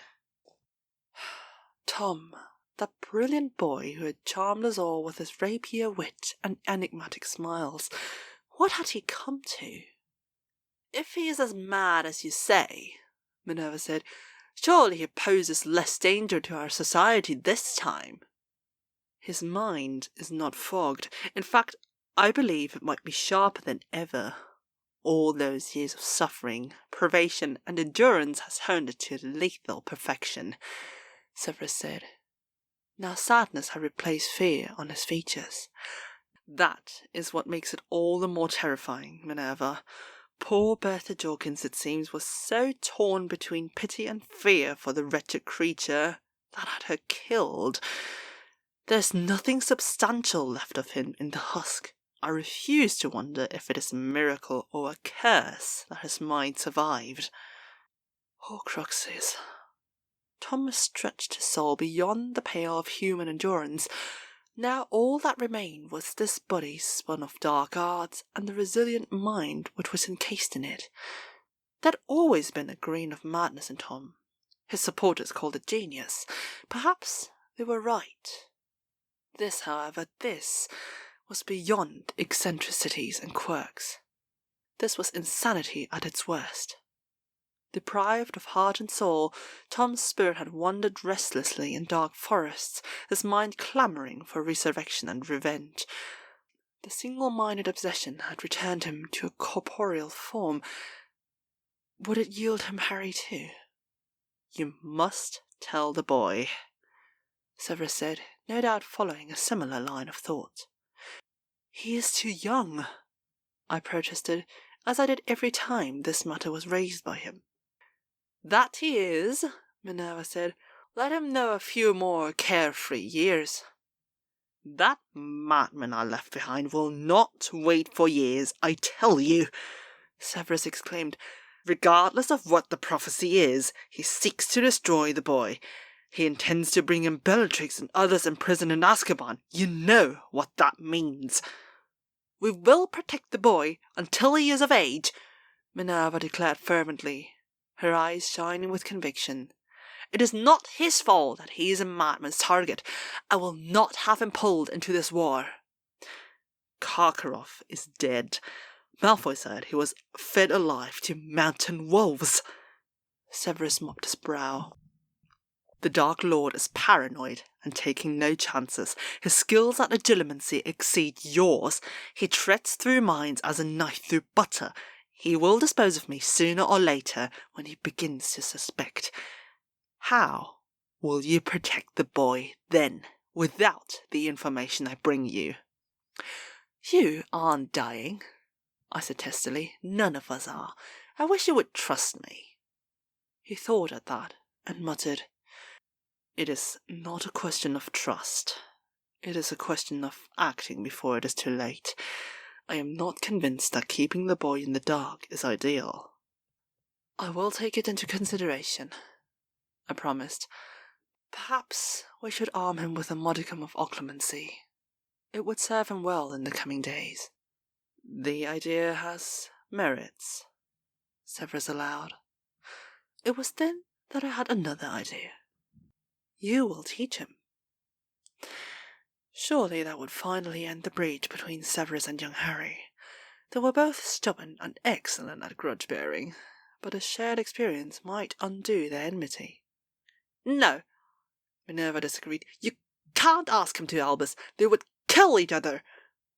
We would. Severus inclined his head in agreement. Drama, I scoffed. Good night, Severus. You have kept us from bed long enough. As it turned out, asking Severus to teach Harry had been one of the many mistakes I had made that year.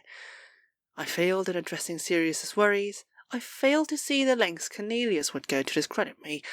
I failed to realize how my removal from Hogwarts might aid Tom's plans, and I failed to understand how my detached behavior would affect Harry. I was hiding in Aberforth's rooms behind his tavern. We had managed to strike a veneer of civility, momentarily united by the cause. We were having our supper one evening when Severus's Patronus came bearing tidings of Harry's foolhardy departure. Of all the... I bit off the rest of my words.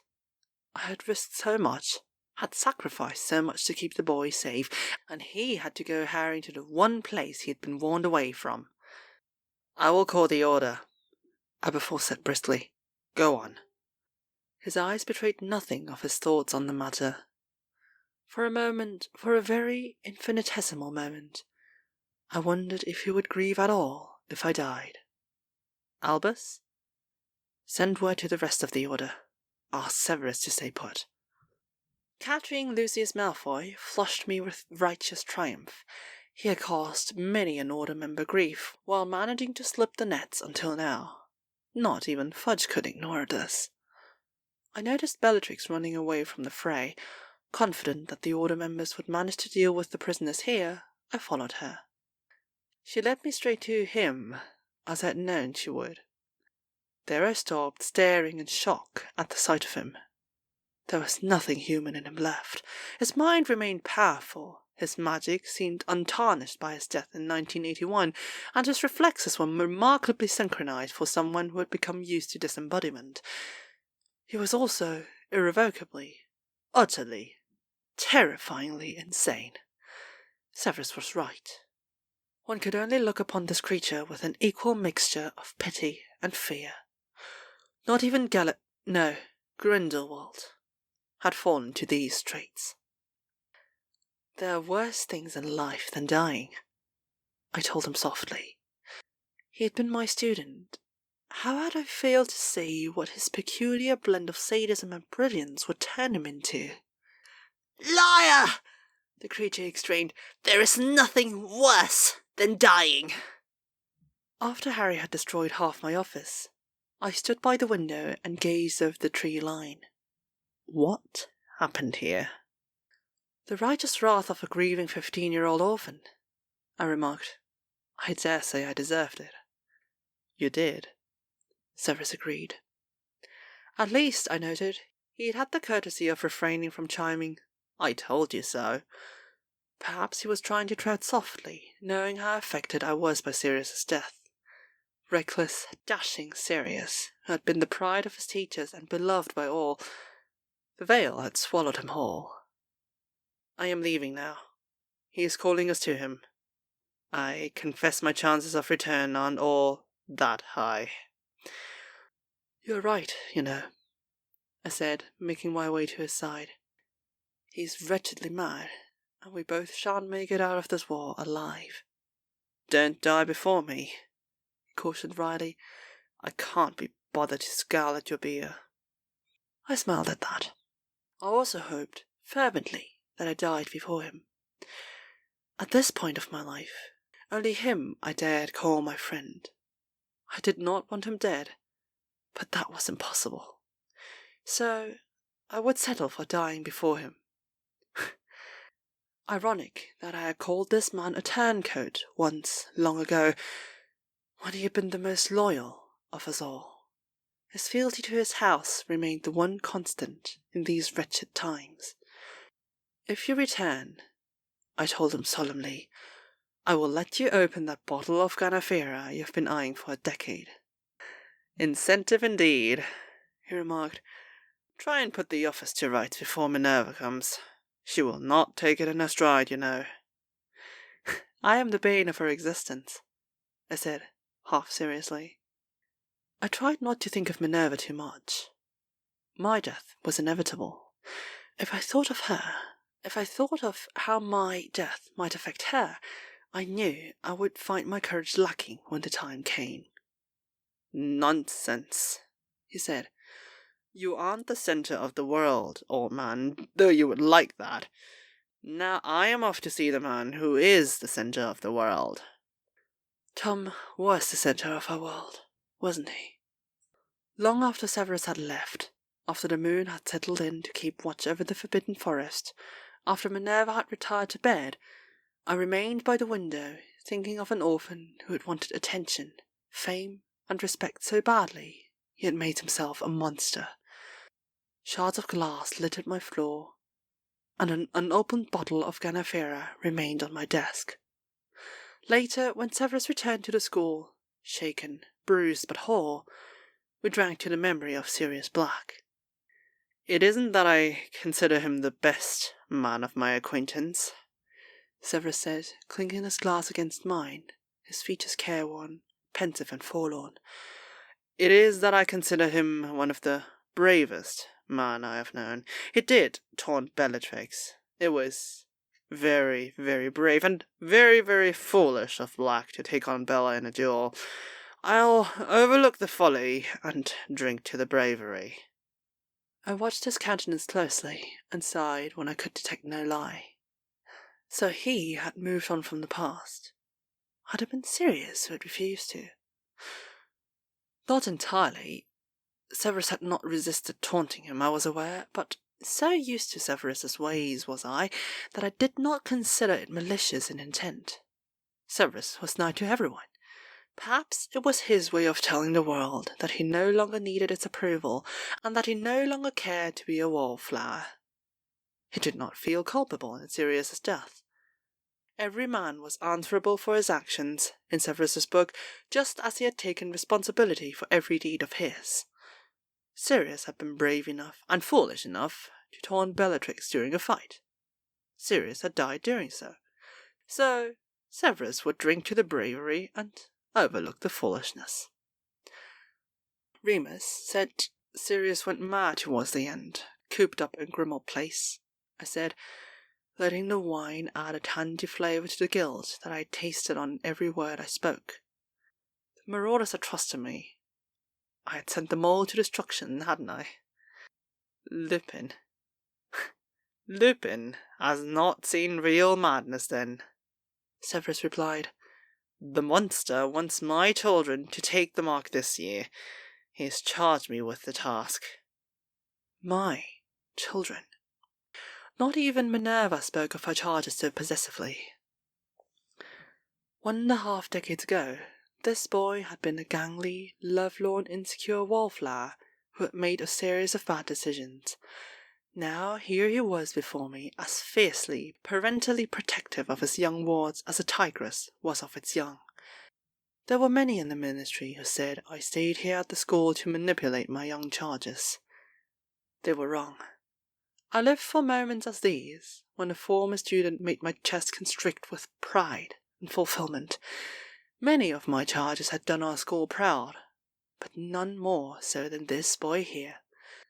I know from experience, from A Summer's Tale in 1899, how hard it was to pull oneself free from the tentacles of ambition, to say no to a life that had been everything one had ever wanted, and to yield one's life over to the grind mill in the hope that it might benefit someone. We will take him down before it comes to that, I swear. Generations of misguided youth had walked down a dark path of blood and hatred. Now, were Severus and I willing enough to die for the children, we could save the next generations from this madness, couldn't we? It is strange that I am endeavouring to prevent the very end Slughorn used to encourage, Severus remarked. When I was about to leave school, Slughorn gave me a reference, which he said would gain me an audience with the Dark Lord. It did. When the Dark Lord asked me if I was ready to serve him, I agreed instantly. I hadn't had other prospects. Then the prophecy came, and I defected. I regretted it, you know. He met my gaze steadily. It was betrayal. Like most of my associates, many of them had been kind to me. The Dark Lord himself had rarely raised his voice at me, far less thrown a curse at me. During those times, he let his displeasure loose only to those who failed him. I don't mean to say that the situation was ideal. I had guys on my hands in the form of that mark, but those were guys of my choosing, and to betray them sat ill with me. I lived with the guild all these years. Then he returned, and I saw what he had become. Strangely enough, seeing his madness gave me absolution from my guilt. Now, when I go each time to his presence, I am willingly placing the guise on my hand and kissing his cloak, not for the sake of a dead woman, but for the sake of my children, and for the world they will live in. I had always known that. His infatuation might have been the cause for his defection, but it was his loyalty to his charges that had kept him by my side all these years. He was as devoted to Tom's end as I was. To his death, I said, raising my glass. Severus inclined his head and raised his glass in silent toast to my words. Let the guys on our hands and our cold graves set the children free. The end. For now. Wow. Whoa, the writing was good there. Yeah.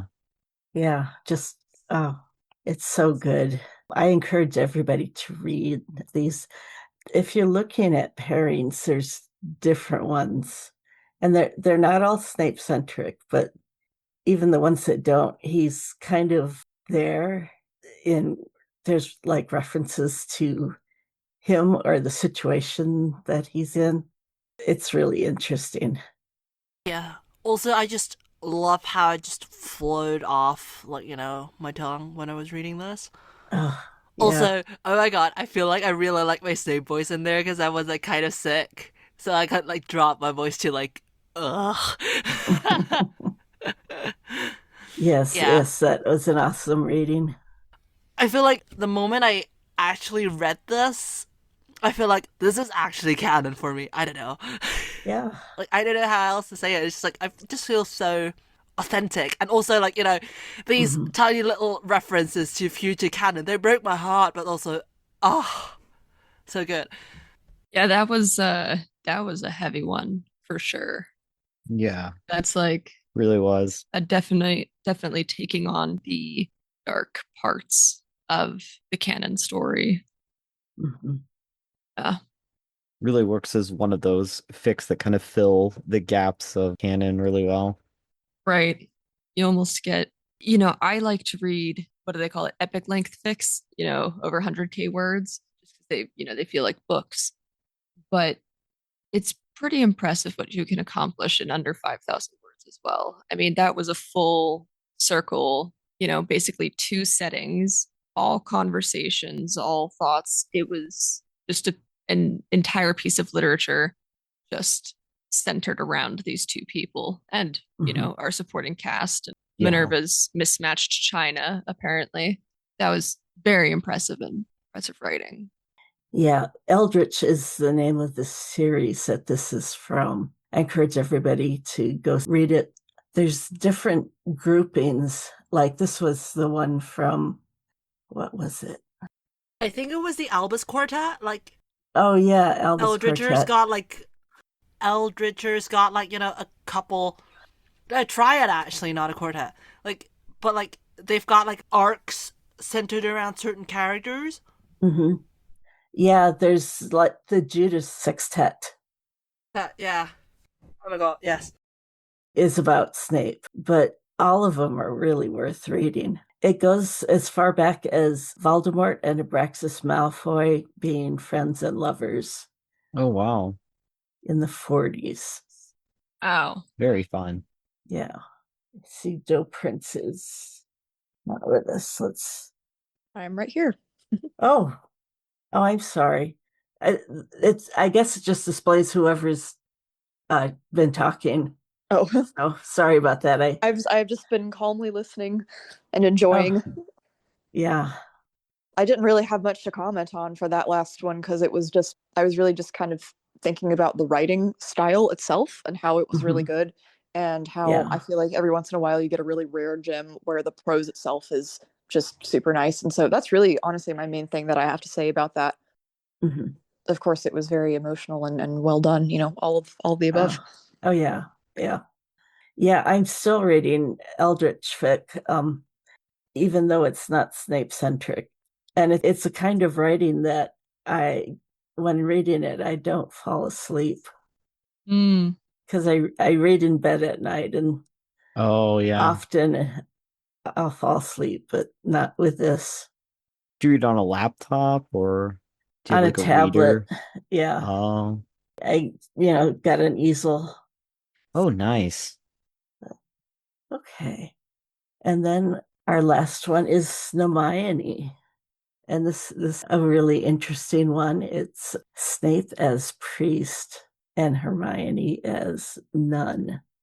I just have to make a small comment. That is very interesting because I've been seeing a lot of priest Snape kind of around the internet, and somebody even sent me an ask about that in my inbox, and I was like, "Oh, I do not know what to do with this." And so I just kind of answered and said, "Well, here are some ways in which I think he'd behave." So it will be very interesting to see if that lines up with what my ideas were. Full disclosure, I am not a Hermione engager, even though I did read a little bit of Chasing the Sun back then. I think who was it who read it?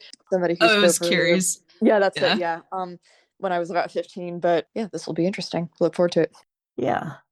This is called Give Me My Sin Again by the French Press. And it's read by Pan Hecate. Give Me My Sin Again by the French Press.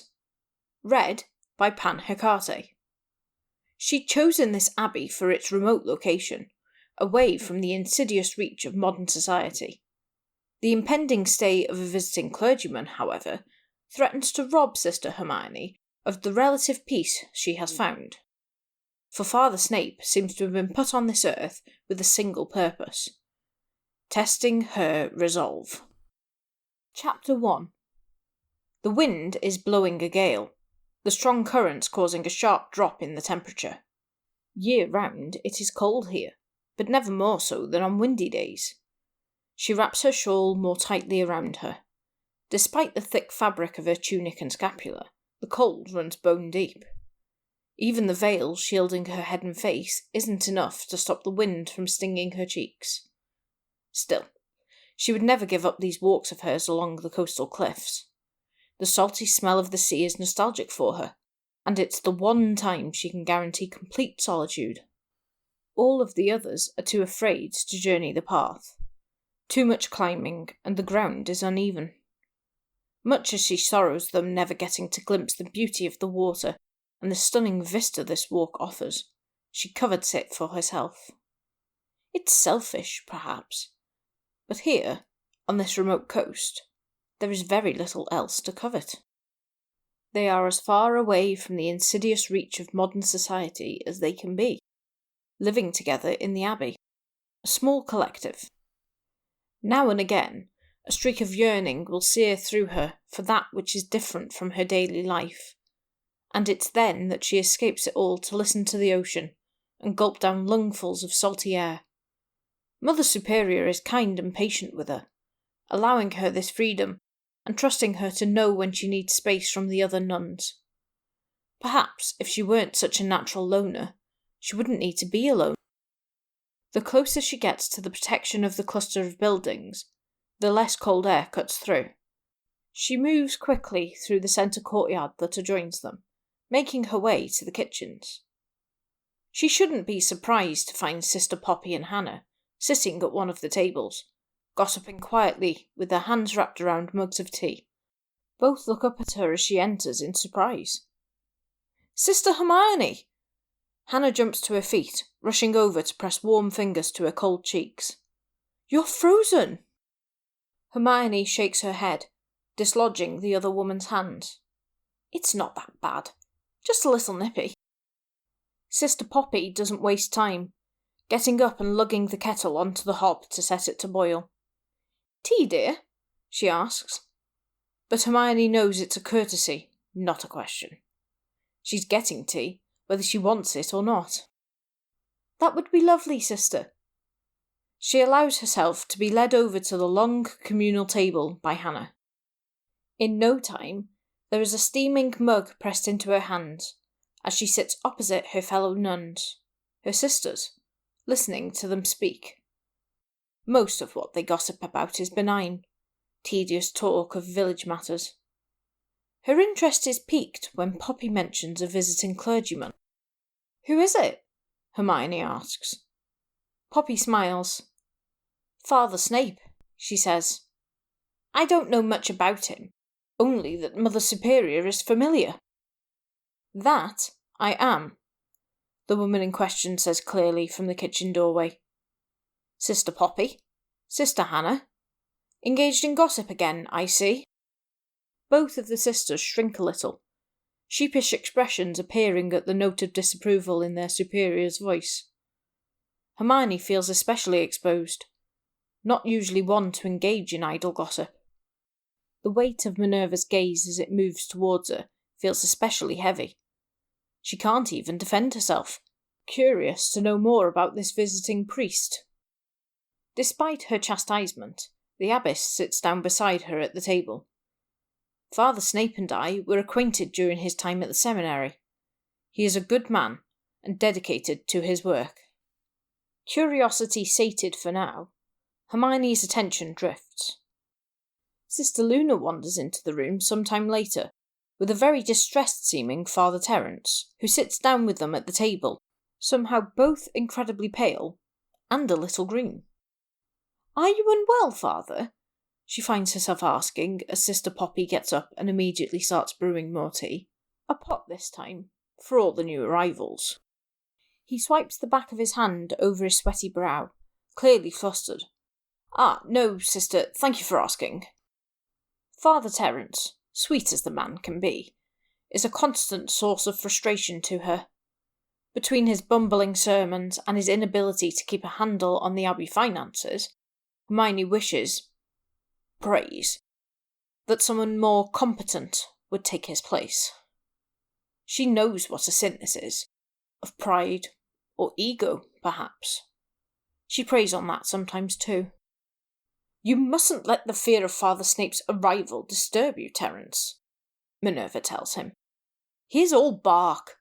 You shall see for yourself when he arrives. And when are we to expect our guest?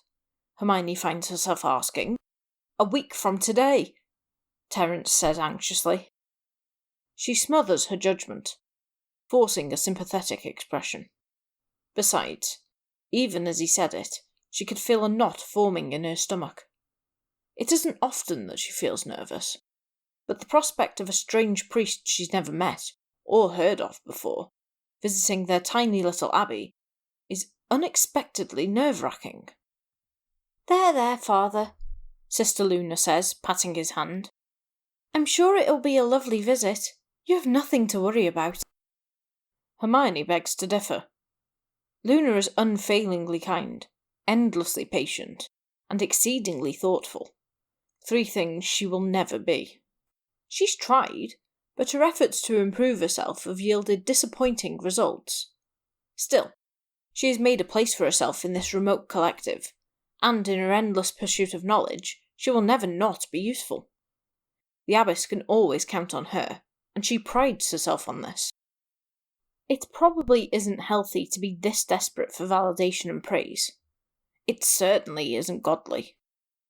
My dear ladies, do you truly not know? Terence argues as Sister Poppy tries to talk him down off his ledge. He's to be the new Archbishop. Is that true?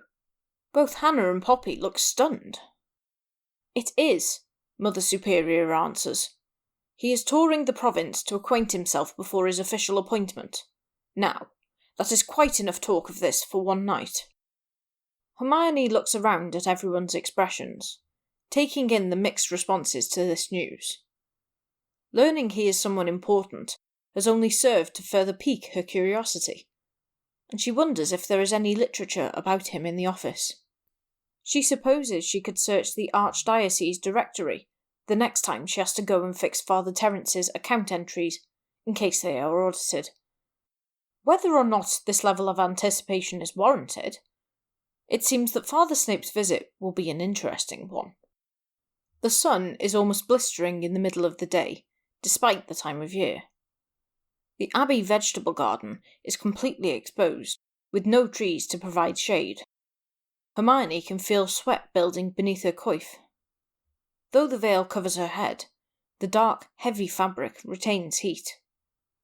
Tugging at the cloth around her neck for relief, she rocks back on her feet, glancing beside her to where Sister Luna snips at the withered leaves from the broadbeans. It's nearing the time to harvest them. Hermione's least favourite duties are the outdoor ones. Her skin is pale and easily burns, and every time she spends time in the sun, the freckles across her nose and cheeks become more pronounced. She's never been one to enjoy getting her hands dirty, preferring clerical tasks, writing and research. Hermione would never complain of any task.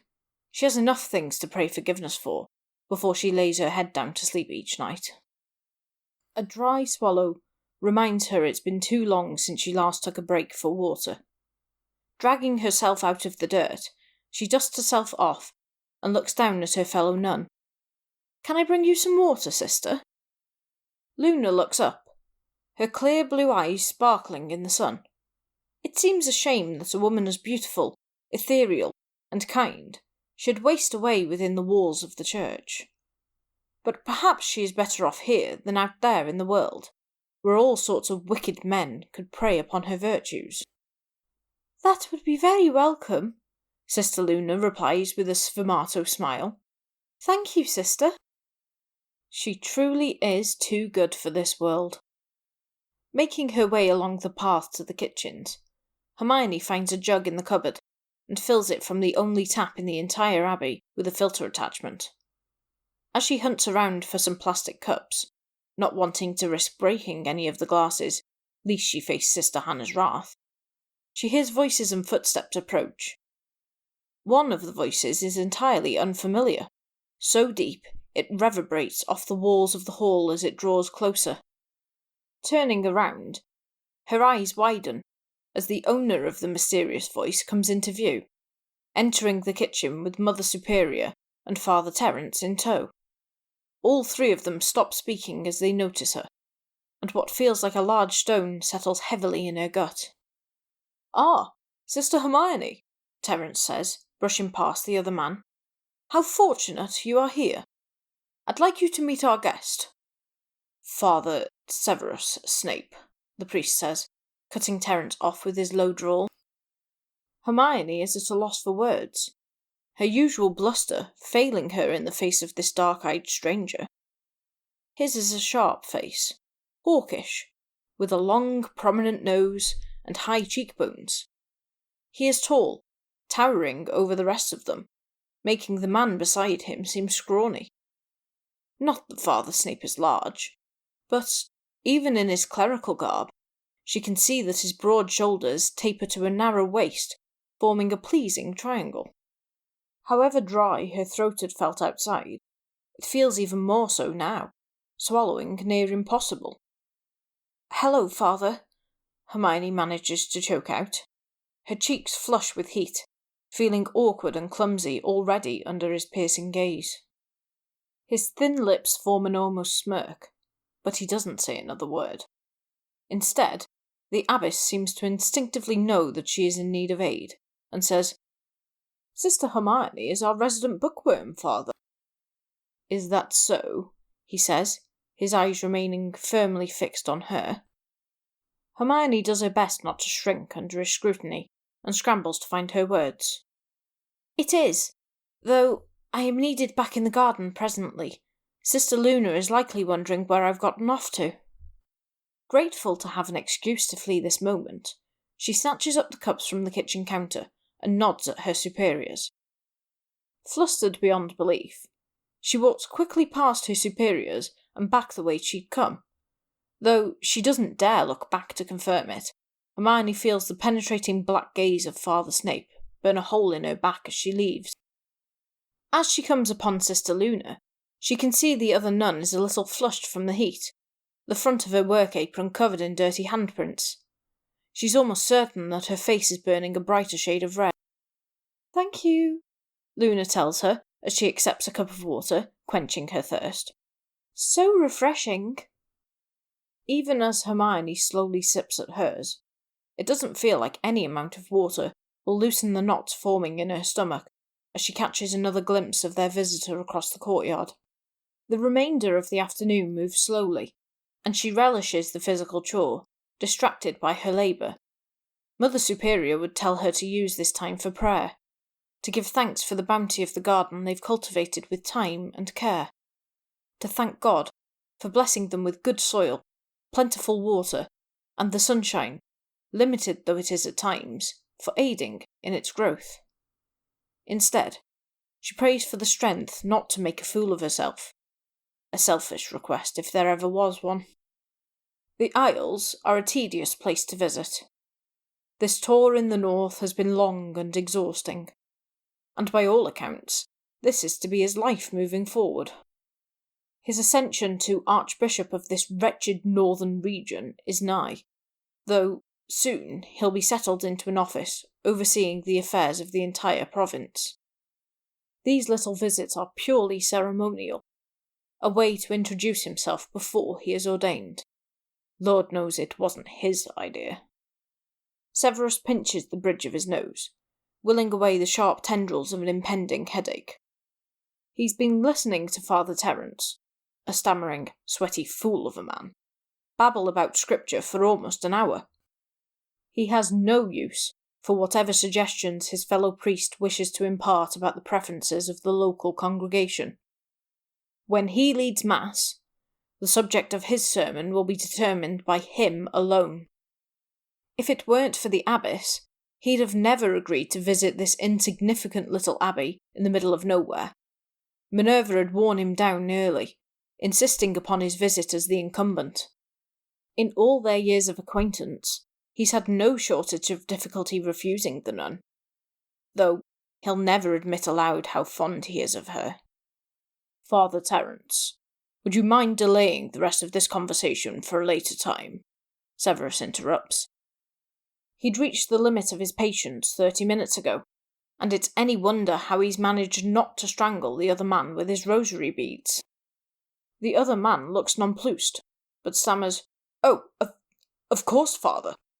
Rising from his chair, Severus strides out of the cramped office with purpose, his long legs hastening his escape. He'd sooner be anywhere else than trapped for another moment with his colleague. Of all the things that irritate Severus about this place, the fool sitting across from him is high up on the list, but no more so than the unexpected nuisance caused to him by the resident bookworm, Sister Hermione. He isn't certain what it is about her that vexes him most, but her appearance is the most obvious. Despite the heavy drape of the Benedictine habit, he immediately found himself captivated by her, distracted by her.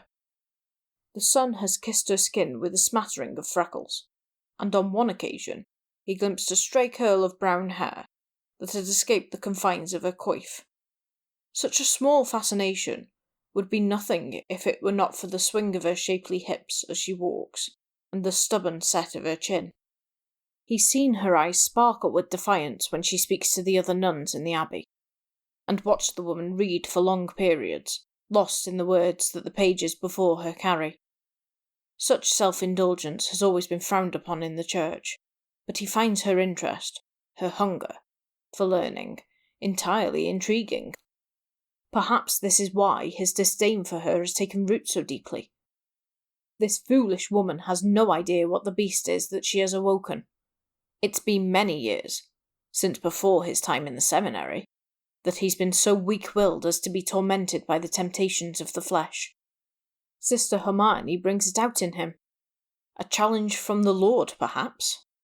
Has his will not been tested enough in life? Who are you to question the will of the Almighty? Severus reminds himself sternly.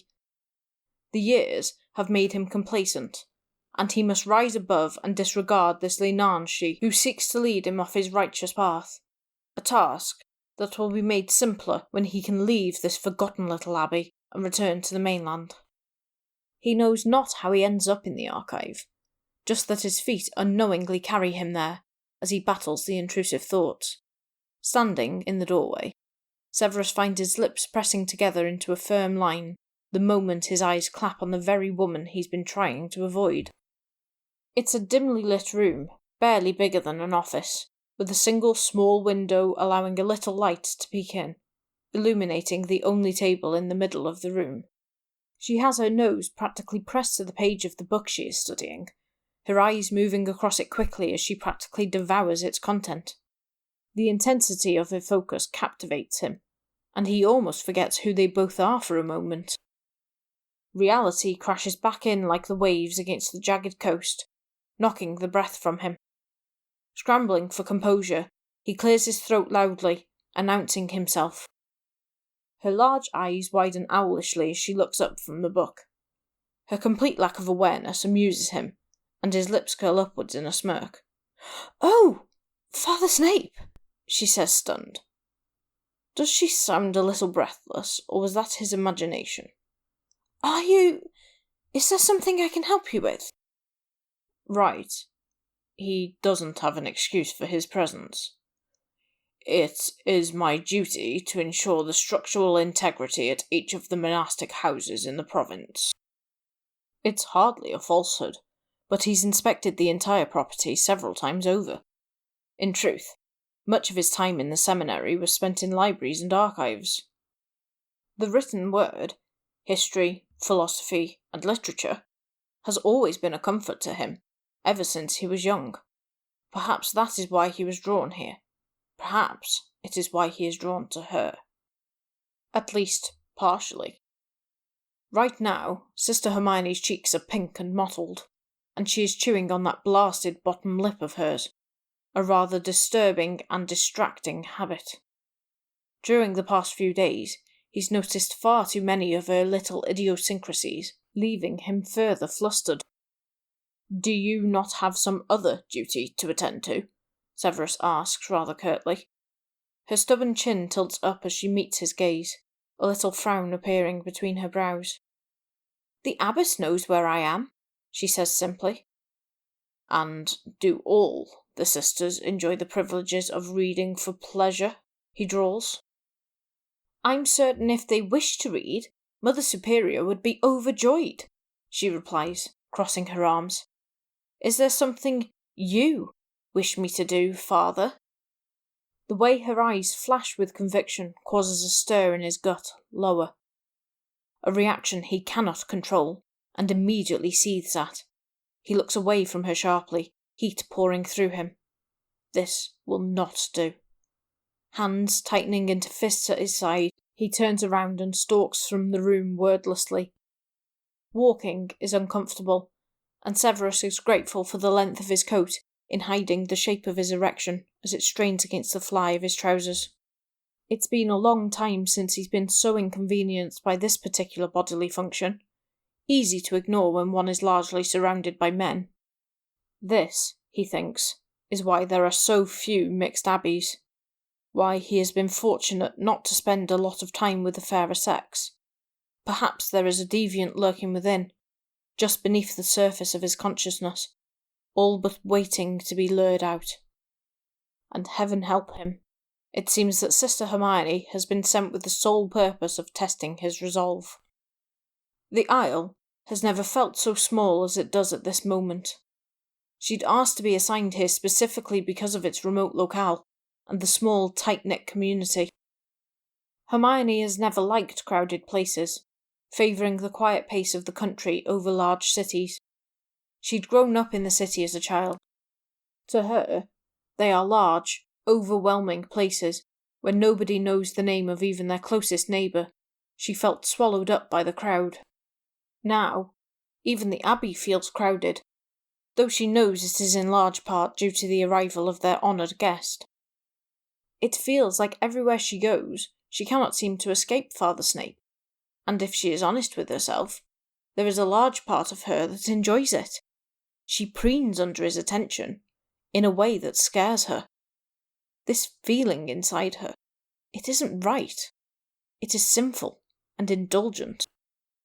Even now, thinking about this when she's supposed to be reviewing the monthly budget and ordering supplies for the Abbey on Father Terence's ancient computer, is wrong. Her mind should be on her work, not wondering what Father Snape might be up to. It's been 5 days since his arrival, and she's been hopelessly distracted since. Perhaps this is the reason there are so few abbeys occupied by both priests and nuns. Admittedly, it's not as though she'd spare a glance at Father Terence. The man has been a nervous wreck for the duration of the other man's visit thus far. Vexingly, it is the tall, dark, brooding man who has captured her attention and wormed his way beneath her vows, drawing out the ungodly thoughts that she's been having. What a joke she is! Plain, bookish Hermione, attracted to the sharp-tongued dignitary who's to become their archbishop. She would laugh if it weren't so ludicrous. Of all the wicked thoughts she'd had during her life in the church, the one she has of Father Snape are surely the worst. She wonders how much penance she will have to pay for these sins, and imagines she must already be in arrears. A sigh escapes her, and Hermione returns her attention to the dim monitor, trying to ignore her irritation at the cluster of dead pixels in the top right corner. She really should find room in the budget to replace this slow, outdated machine with something that isn't almost as old as she is. It's another hour before she manages to wrangle the numbers into some kind of order, slowed down by the old technology. Shutting down the machine is out of the question, as she isn't convinced it will boot back up again. So, she simply switches off the monitor, checks the office is tidy before she leaves, and locks the door behind her. The sun is already setting as she walks along the long open corridor separating the Abbey offices from the living quarters. The hours between dusk and dawn are cold as the season changes, a sign that winter isn't too much further away. Tempted to stop by her room to collect her shawl, Hermione oscillates between the two options, before ultimately deciding the detour would delay her dinner too long. It isn't uncommon for her to become so lost in a task that she forgets to eat, and today she has done just that.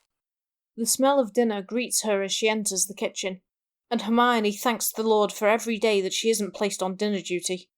She's an abominable cook, has never mastered the skill no matter how often she practices.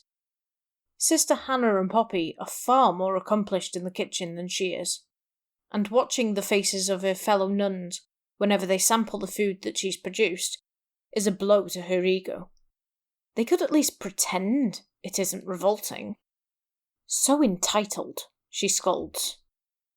Sucking in her cheeks in frustration, she joins the other women and offers to set the table as they serve the food. She sits towards the end of the table so that she won't be compelled into conversation with the others. They wait, and she realises that there are still 2 people missing, and her heart sinks into her stomach like a stone in a pond. Father Terence is hot on the heels of Father Snape, who sweeps into the kitchen wearing an expression of disinterest in what his fellow is babbling about. Having been on the receiving end of said chatter, Hermione can't blame him. She simply does a better job of pretending to listen. Her stomach turns to knots as he bypasses the seat beside the other clergyman and settles into one opposite her. Lord have mercy, she thinks, trying not to let the panic show. His dark eyes affix themselves to her, and a chill zips down her spine, spreading through her limbs. She knows it is impossible for him to read her thoughts, but the way he looks at her leaves her feeling exposed, as if he knows of her wicked thoughts about him. The paranoia forces her to look down at the plate in front of her, just to break his gaze. "Father Snape, would you like to lead grace?" she hears Mother Superior ask from a few seats down. "It would be my honour," he replies. Hermione clasps her hands together in front of her, squeezing her eyes shut tightly. It is a brief reprieve, but she gladly latches onto it, trying not to focus on the man across from her she's been avoiding for days out of guilt. Why does the Lord test her resolve this way? Why now? And with him? All these thoughts roll through her head, like loose marbles spilling across the floor, until she's yanked out of her thoughts by the low rumble of Father Snape's voice. "Bless us, O Lord, and these thy gifts, which we are about to receive from thy bounty, through Christ our Lord. Amen." "Amen," she says, forcing open her eyes and looking up, so as not to draw attention to her. "Sister Hermione," he addresses her as they begin to eat, "it feels as though you've become a shade within the Abbey these past few days." She almost chokes on the mouthful of food she is swallowing, and has to reach for the jug of water in between them. Mortified and spluttering, she glances at the rest of the people at the table, whose attention is focused on her due to the commotion. "Are you all right, sister?" Luna asks. "Fine," Hermione croaks. She's distressed to find Father Snape is still looking at her intently, waiting for her to answer him. "As to your question, Father, in what way?" "I have hardly seen you these past few days, and yet the ghost of your presence lingers throughout the Abbey," he replies with a smug look. Hermione frowns. "I don't know what you're implying." "Oh, come now, Sister Hermione," Hannah says with a chuckle. "You've a habit of leaving biros and pencils wherever you go. It's nothing to be ashamed of, just one of your quirks." Her cheeks flame anew as the father's smirk grows. "I suppose I do," she says eventually, not wanting to give him any further ammunition. He raises one of his dark eyebrows at her, but the conversation mercifully moves away from the discussion about her idiosyncrasies. With the Mass tomorrow, Terence and Poppy excitedly interrogate Father Snape about his sermon, but the man is tight-lipped, revealing nothing. Hermione finds herself intrigued, but stays silent, choosing to remain under the radar. After dinner she escapes, eschewing her evening walk in favour of hiding in her room, not wanting to chance another encounter with Father Snape. Christ knows what foolish thing she'll do next. Curled up beneath the covers, she shuts her eyes and ignores the nagging in her gut.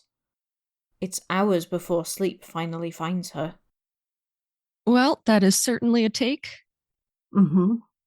That was certainly a take indeed. Kind of had to go in and out, but I will say I do admire the creativity, genuinely. Serious compliment. Mm-hmm. Yeah. I mean, this is just plucked a couple of characters, put an original character there, have a completely different setting. From a literary standpoint, this is an interesting fic. Just that, it's taken multiple people and putting them in a different setting. Like this is Hmm. I was wondering if like somehow she ended up at an abbey like after the war as a coping mechanism or something. No, they're literally just nuns. I was They're like, just oh chilling. Like, yeah, I was I like, love it. okay. Yeah. Catholic AU. Yes. Hmm. Yeah. Do you know That's a when good this was description. written? Like what year? 2025. Really? Yeah. So maybe the pre-Snape thing is trending then. Yeah. Oh, yeah, maybe so. Wow, I'm kind of surprised that it was written so recently. It looks like it was from a event called Filthy February. What was the theme of the event? Well, I guess probably Filthy? filthy. Well, yeah, but I mean, I just wondered if there was anything, like more specific about it. But yeah, I do remember like seeing a lot of like fan art and, meta kind of stuff about not just like priest Snape, but like Christian Snape in general or Catholic Snape in general, I guess. Mhm. Hmm. And it's not really something that I know a lot about. Like I didn't grow up in like a religious house or anything, so it's actually kind of interesting to me from, even just hearing about like a story about like nuns and priests and things like that is interesting. Right. Yeah, it's kind of a different world. Yeah. Yeah, for sure. Like I did not grow up in the Catholic world. I personally headcanon him as a hardcore atheist. I don't blame you. I think because of his intelligence and his tendency to be well read, he would have read the Bible for sure, even as a wizard. And it might have been, bringing it up again, it might have been Chasing the Sun that gave me that headcanon because I think they actually had a discussion about the Bible. But I feel like even if he is an atheist, which I could easily believe as, the world works, but I feel like he still would have read the Bible just because. Curiosity. Yeah. I feel like he would have been too cynical to do even that. But I see where you're coming from, and I could definitely see it too. I feel like I can imagine him as a Catholic. So like if he didn't grow up in the wizarding world and the cult, quote unquote, cult that he joins is not Voldemort but like priesthood, I kind of can't imagine that actually. Well, there's also a trope of Snape going to Catholic church with his father. Oh. Yeah, I have seen a lot of that. Like that's not something and I guess for me it is kind of like, well, I didn't grow up with like Christianity really, so I kind of headcanon him as having like a completely different kind of background and just being kind of as unfamiliar with that stuff as me, but like that's definitely like a headcanon I've seen a lot. Yeah. Some people will headcanon his dad as Irish. Sometimes I lean too. So maybe that's like the Irish Catholic thing. Right. Mhm. So I don't know. Yeah. Just the bad stereotypes of, you can picture Tobias just being the worst stereotypical Irish, person and drinking and, being a Catholic or whatever, those horrible things, which I don't really think that, stereotypes are good, but, some people will play into that when they write Tobias Snape. So that's something I've noticed. Yeah, sometimes he's trying to beat the magic out of. That's a really angsty take on it. Yeah. But it seems accurate. Yeah, I've seen that one too. That one I've definitely heard the beat the magic out of him. Yeah. Mm-hmm. Frankly, I still don't understand why Eileen Prince ever went for Tobias, but that's a whole other discussion. I would die for Eileen Prince personally. My girl did nothing wrong. I feel bad for her. Yeah. I read a fic that was a time travel fic where Snape's grandfather went and like stole him as a baby. Oh. Because he didn't approve of Eileen's marriage and that she was going to raise him in the Muggle world because Eileen's parents were purebloods. Yeah. Right. And so Granddaddy Prince kidnaps Severus and takes him into the future into like an adopted home, basically. And he grows up in the Harry Potter era instead of the Marauders era. Oh, that's super interesting. Yeah, it was quite interesting. That's kind of sort of reminds me of how people will do like kid Snape AUs together. Like they grow up in the same timeline. I like that. That's really sweet. Yeah. There's a really like A Nick in Time by Tira Nog is a really good example of that. Oh my god, yes. Those are like among my favorite stories, seriously. Yeah. Her 5 Harry Potter fics are some of my favorite writing period of all Same. time. What are they called? Her name on AO3 is Tira Nog, and I think her fics are actually marked as incomplete. They are all complete. They She are. passed away in Oh 2018, I believe. no. But she has decades of fan fiction writing, apparently just like in Star Trek and Starsky and Hutch and some other fandoms that I kind of want to go and read that because she's such an incredible Oh, writer. interesting. That's so sad that they're. Yeah, Yeah. it is. Yeah. Until Proven is maybe my favorite fic ever of anything. It's very, very sad, but it's very good. Yeah. I'm gonna have to look all these up. Oh yeah, Yeah. definitely. And Chasing the Sun, do you remember who that's by? Yeah, I could find it really quick. The other one that I would, It was on fanfiction.net, wasn't it? you know, I think That's where I read it. yeah, I think it's also on AO3. A lot of people cross post. Yeah. Mhm. Uh-huh. Another one is the Gestaltation of Severus Snape. Oh, I don't know if you guys have ever heard of that one, but that's in one of the discords I'm in. I'm in there with the author of that work. I've heard of that. We might be in the same server. Yeah, that's how I met Miss Snape Centric. But that one is a fantastic piece of writing. What's that one about? So basically, he's invented this word, the author of gestaltation, which is where Snape, after he dies in the modern era, basically enters the afterlife and is none too pleased to see Albus Dumbledore. And the entity that controls the afterlife offers him a chance to, now that he's seen how the future plays out and to his end, the entity offers him a chance to go back into the past and alter the course of events to prevent as much tragedy from happening. oh, Kind of like a fix your karma kind of chance. But instead of him just, going to the past, he ends up sharing a body with his younger self. Oh. So adult Snape and, whatever it is, after, I think he gets right after the incident by the lake, or maybe, no, it's before that. I think it was, whatever incident, there was an incident and young Snape was being angsty, and so it was mid Hogwarts years. interesting. So anyway, adult Snape and young Snape are sharing 2 brains in one body, and they basically have to figure out how to merge their consciousnesses Oh, in order to not explode, because you can't Yeah. really have 2 souls in one body. Really good. And that one is by the Gestalt Prince. It's currently at about 400k words. oh. So he's definitely an epic length author. We'll have links to these as well as all the stories that we feature today at snapechatpodcast.com. I was actually also going to mention kind of, how you mentioned that like almost the merging of consciousnesses and, 2 different kind of timelines almost at work. That sort of reminds me of another one that's really, really good. I do want to promote it. It's called In Another Life by Silas Snape. Highly recommend. It's a Snilly fic, but it's really good. It's really, really, really good. And man, she's such a good writer and a good friend of mine too. So highly recommend if you like that kind of thing. Oh, nice. Yeah, Gestaltation is a Snilly fic as well. Yes. Okay. So yeah, that's why I had heard of it. Yeah.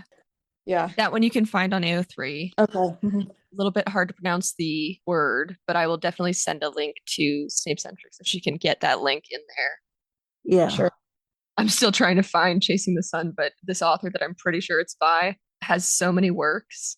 Oh, so going through it. Like scrolling through as we're talking. I'll find it. I swear. You can actually sort by title. That would have been really smart. I've done a lot of digging through Yeah. various fics, finding stories to feature here. So I believe it. Why does fanfiction.net always hate me? oh. It's difficult. Yeah. It's so old. Yeah. Yeah, but there's a lot of good fic on there too. Yeah, there definitely is. I was gonna say. Yeah. You're right. It is on fanfiction.net by Loten. Loten is the author. Oh, okay. It's AU from Order of the Phoenix onwards. And the only warning I would give is that there is student teacher interaction, but there is no underage interaction, and there's no like Yeah. nothing actually happens while they're still student and teacher. I'd say it's a very well thought out fic. She's like, yeah, you know, you kind of have to skirt that topic sometimes. And I think I said she, but I guess they, I don't know who Lotan is. I think they skirt the boundaries well. And I really enjoyed the medical aspect of it because Oh, neat. basically Hermione interns with Pomfrey to learn healing, and that's how she comes to learn the secrets of the order, is because, well, who's the order's main patient? None other than their spy. Oh, right. Right. But nobody's happy about this arrangement. Everyone's like, nope, gross, we want to leave. Oh, But it's really good. 491,000 words. oh, nice. Yeah, super long. Yeah. Yeah, there's too much purity culture. I agree with that very much. Mm-hmm. It's hard to, I've been in the Severitas area, Mm-hmm.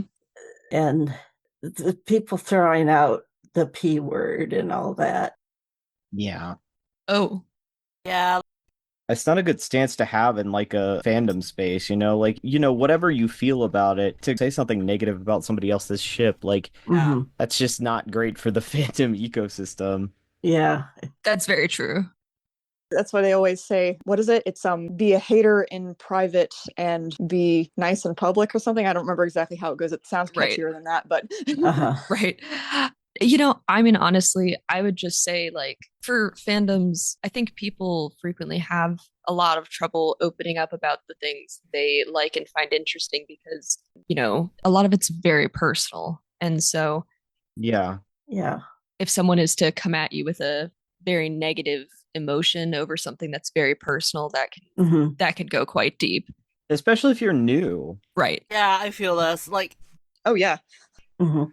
I kind of recently made the, mistake. Well, I'm not sure whether it was a mistake, because, like, well, basically I showed them, like, a person who I got to know not very long before that. I showed them my AO3, because, like, we got to talk about fan fiction. Mhm. Mhm. And that person, we were, like, sort of, like, in the same course thingy for 3 weeks. And, like, 2 weeks later, they came back to ask me what I liked about it. And I felt, like, really defensive immediately, although I'm pretty sure that that question was not meant in an offensive way.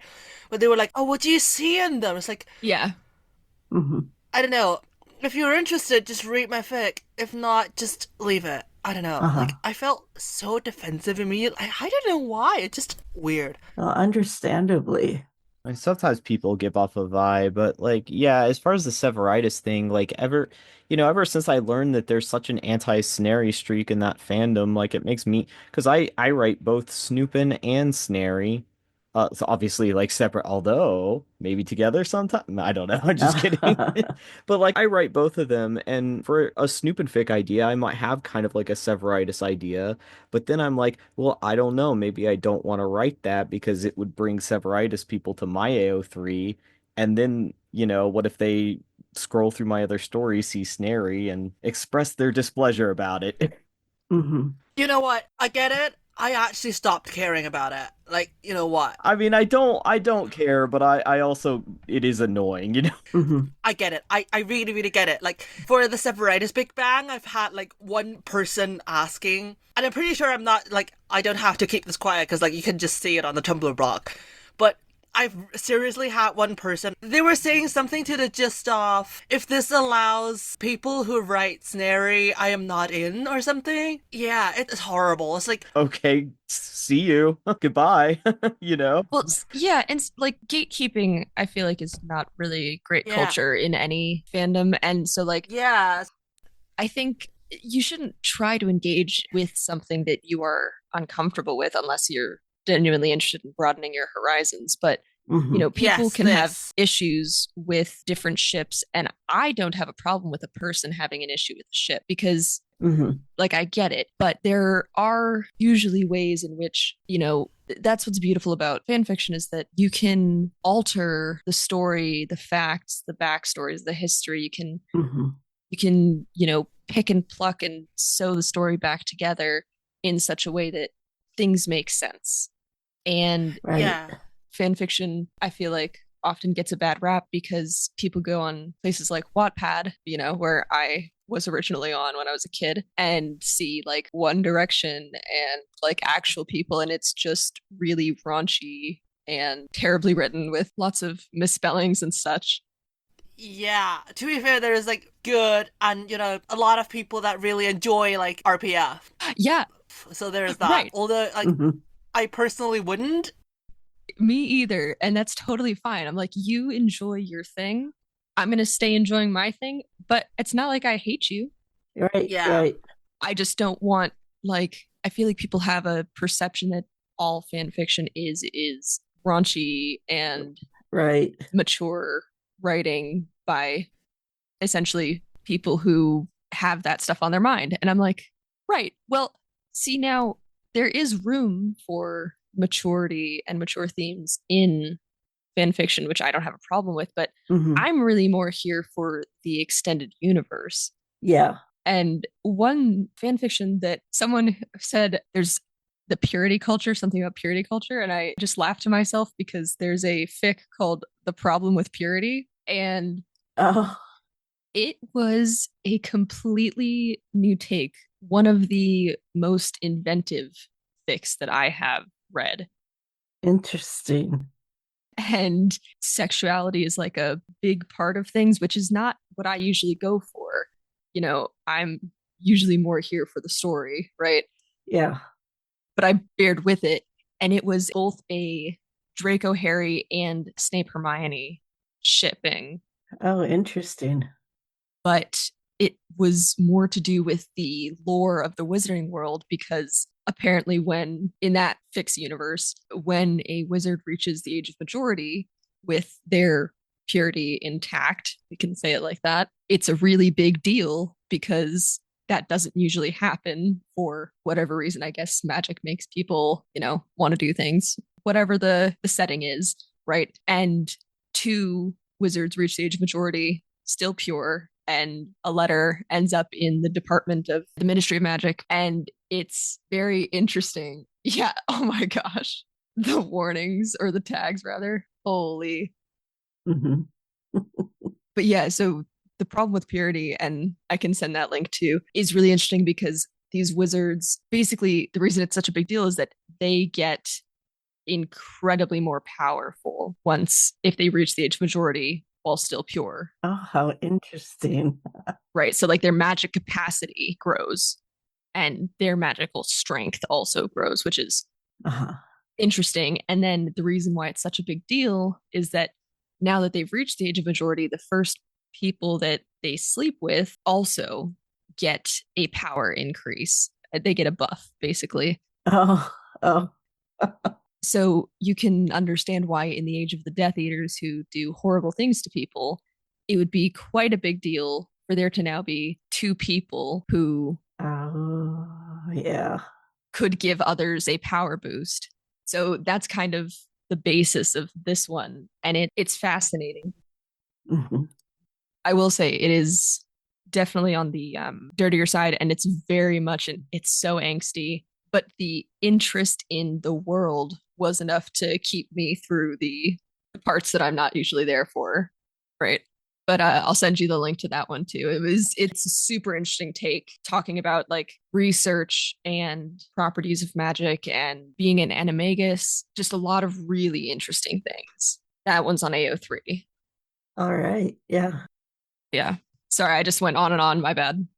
Oh, no, that's all right. I love that stuff. Could be stuff for future episodes, even. Yeah. I do want to get back to Give Me My Sin Again.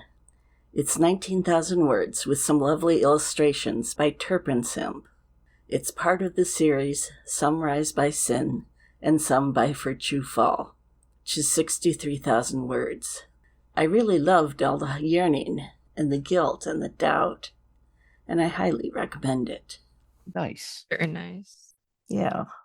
And the French press has been a really good Hermione author, is actually moved to a different fandom now. Original series Star Trek. Nice. Yeah. Great.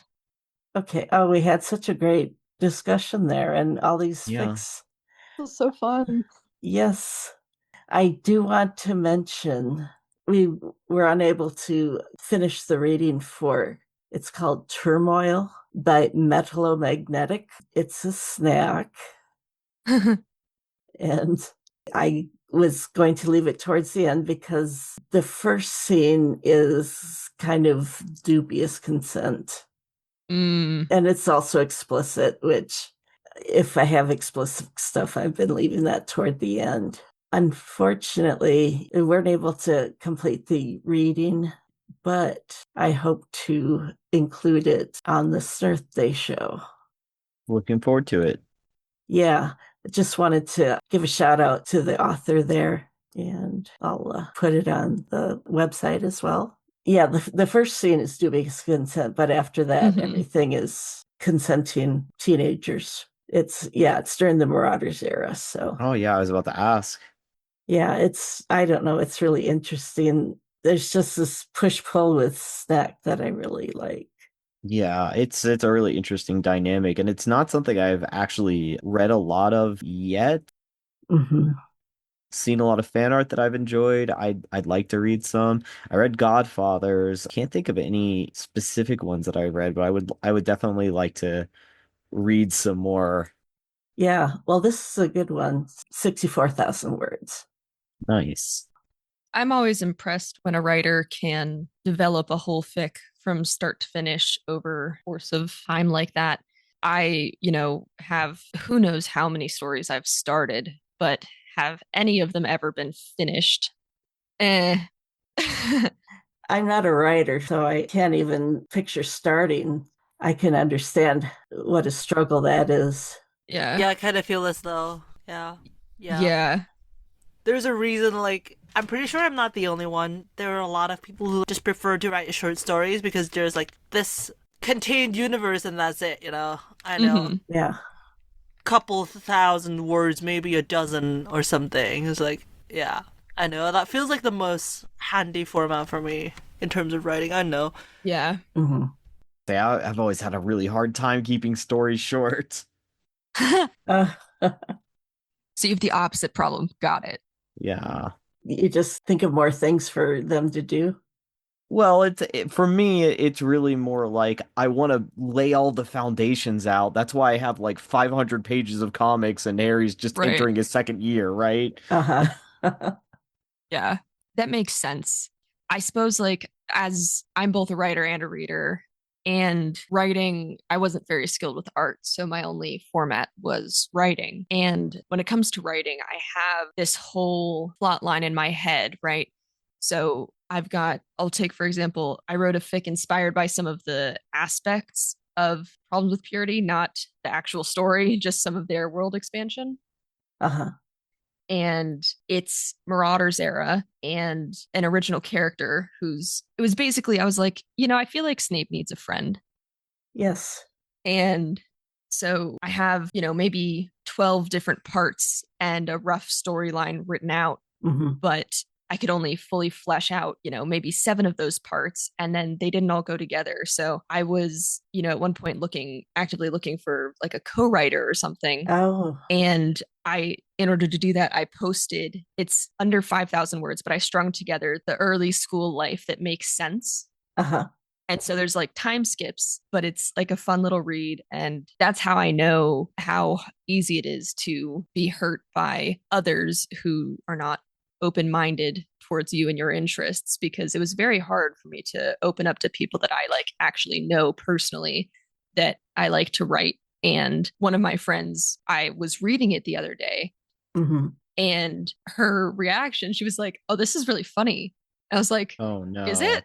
No. This is in a good way. It was meant to be funny. Okay. It's like, it's very whimsical, very like, what do you mean? It was good reactions. And I was like, oh, people can have good reactions. This is nice. And it was, but that's great. The fear, right. Yeah. But the fear of opening up to people, I would think would make anyone, especially someone who might not be as outgoing as I am, balk at trying to share their work with people. And that's why I'm a big proponent of being open-minded. And oh yeah, even if you don't engage with something, don't Hmm. don't stand in the way Yeah. of other people. Oh no. Like, you like what you like, I'll like what I like, and we can still get along. There's nothing wrong with that. Hmm. Sometimes it's like I don't want to say what my squicks are because I don't want to offend anybody. I feel the same way about like I try not to let people know what my no TP or my squicks are. I've never actually heard that word before. I know what a no TP is. Yeah, Uh-huh. me neither. What does the squicks mean? It's just something you're uncomfortable with, I think. Oh, so like pairings that you personally make you uncomfortable, Or tropes. or tropes that make you Tropes. uncomfortable. Anything, yeah. And I like that word because like I feel like it subtracts the concept of morality from it because I feel like these days when people dislike something, they feel pressured to find a reason to say that like it would be immoral to like it. And with squicks, you can just be like, this is just my personal taste. It grosses me out. And that doesn't say anything about you. I hope you enjoy it. It's not for me. Uh-huh. Yeah. Yeah. Okay, that makes a lot of sense. And then the no TP is the pairing that you can't personally stand, right? Yes, that's Yeah. like the opposite of an OTP. This is like Right. this No is the TP. pairing that like if it is even mentioned in a fic, I'm clicking the back button. Uh-huh. Understood. That's funny. Hitting the back button is hilarious. Mhm. But yeah, people need to learn how to do that. Yeah, rather Yeah. than be like, how dare you write this shit Right. Yeah, or exactly. this trope or Yes. whatever. Yeah. Yeah, Yeah. it's Everyone just, live and let live. It's not too bad. Not too hard. I mean, exactly. Your Yeah. kink is not my kink, and that's okay. Pink tomato. kink for thee, but not for me. Oh, that's good. Yeah. I mean, yeah, I was just gonna touch back on what Snape Centric was saying about the Severitis fandom and like the idea that like somebody would not want to participate in a fest if other people in it write snary. Like Yeah, it's mind blowing. we need to get rid of that idea because like my personal feelings about that aside, it is really bad for fandom if we start acting like that. If I were Yeah. to be like, well, I agree. if anybody in this fest writes this ship I don't like, I'm not going to participate. Well, nothing gets written that way. No art gets Mhm. made, Sure. Mhm.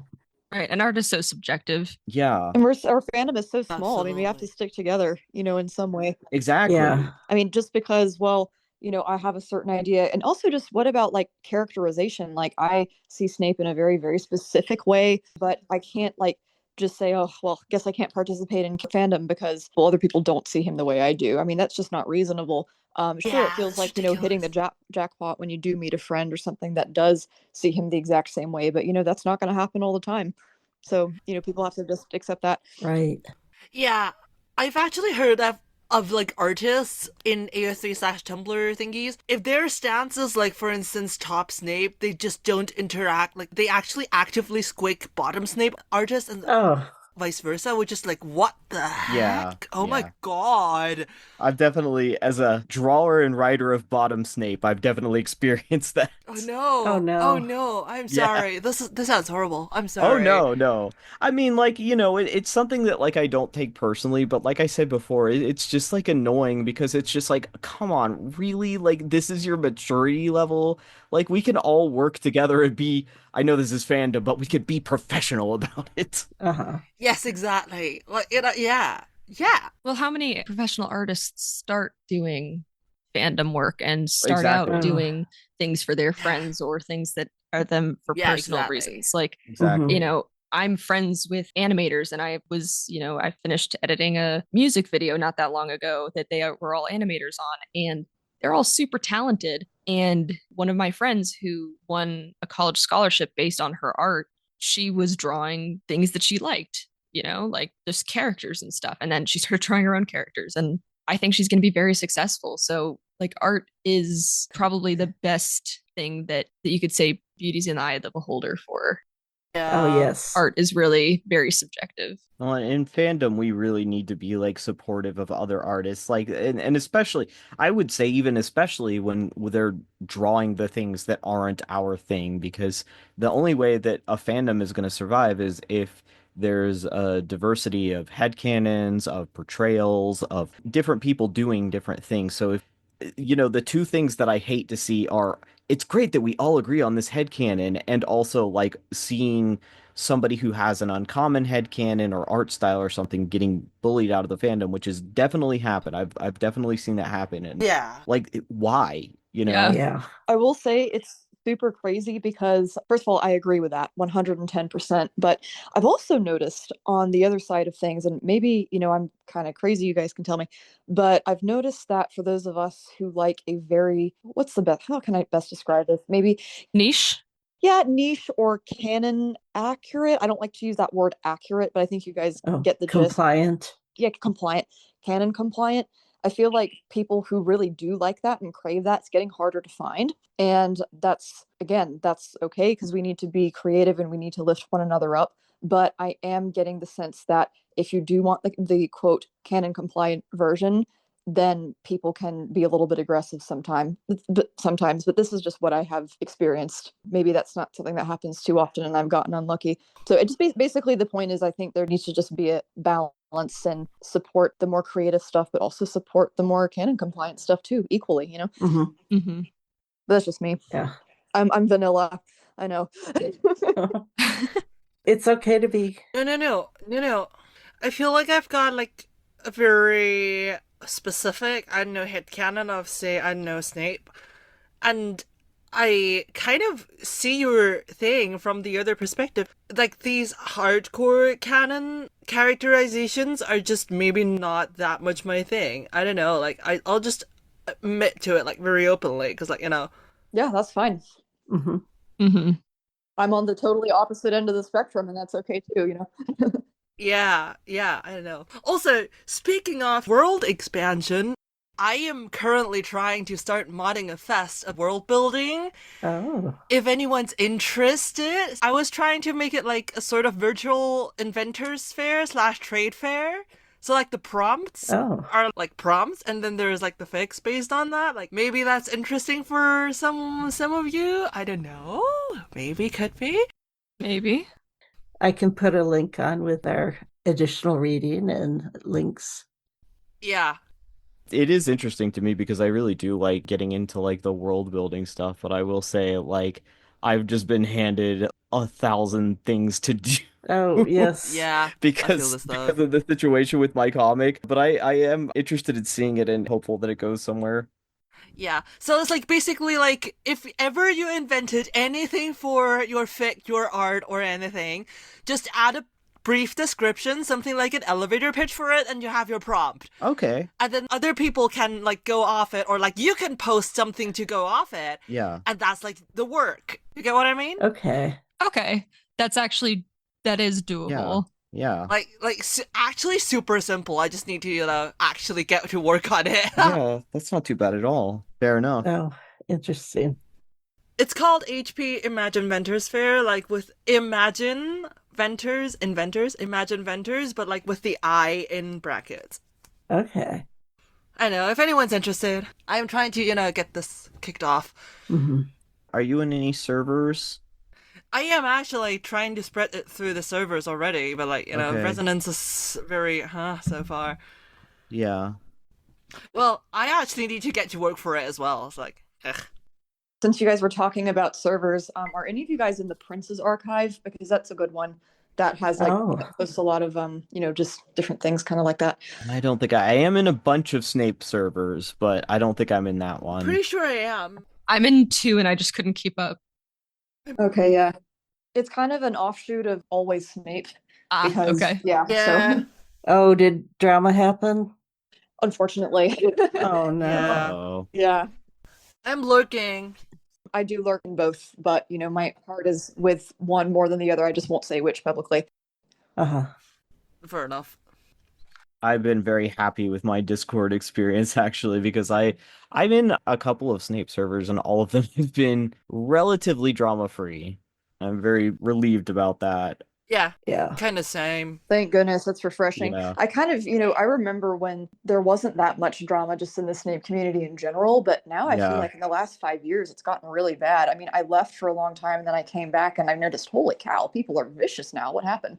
Well, I mean, I think a lot of it has to do with like new people coming into the fandom from like the pandemic and like Mm. there has Mhm. been a big like I mean not just purity culture but injecting like morality into like Hays Code morality into fiction, and I think that's really Oh. caused like a lot of like tension and fighting and stuff like that. Yeah, that makes sense. The ship wars too are worse than they were. Yeah.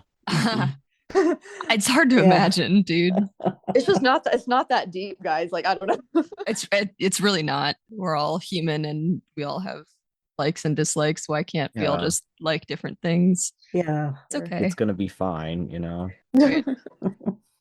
The world will not end because you shipped one character with this character instead of another one. Yeah. Mhm. Right. If it comes to Snape, I'm into it, except for my one squick, which I won't name. And that's fair. But any pairing or any time frame or trope or is, I've got a relatively like narrow set of pairings that I like, but I feel like within that I'm very open. And the thing about it is that like I've listened to fics of my no TP, I've listened to fics of pairings that I don't like, and I've found things compelling about them or interesting or enjoyable about them. Like not everything has to cater to me, right?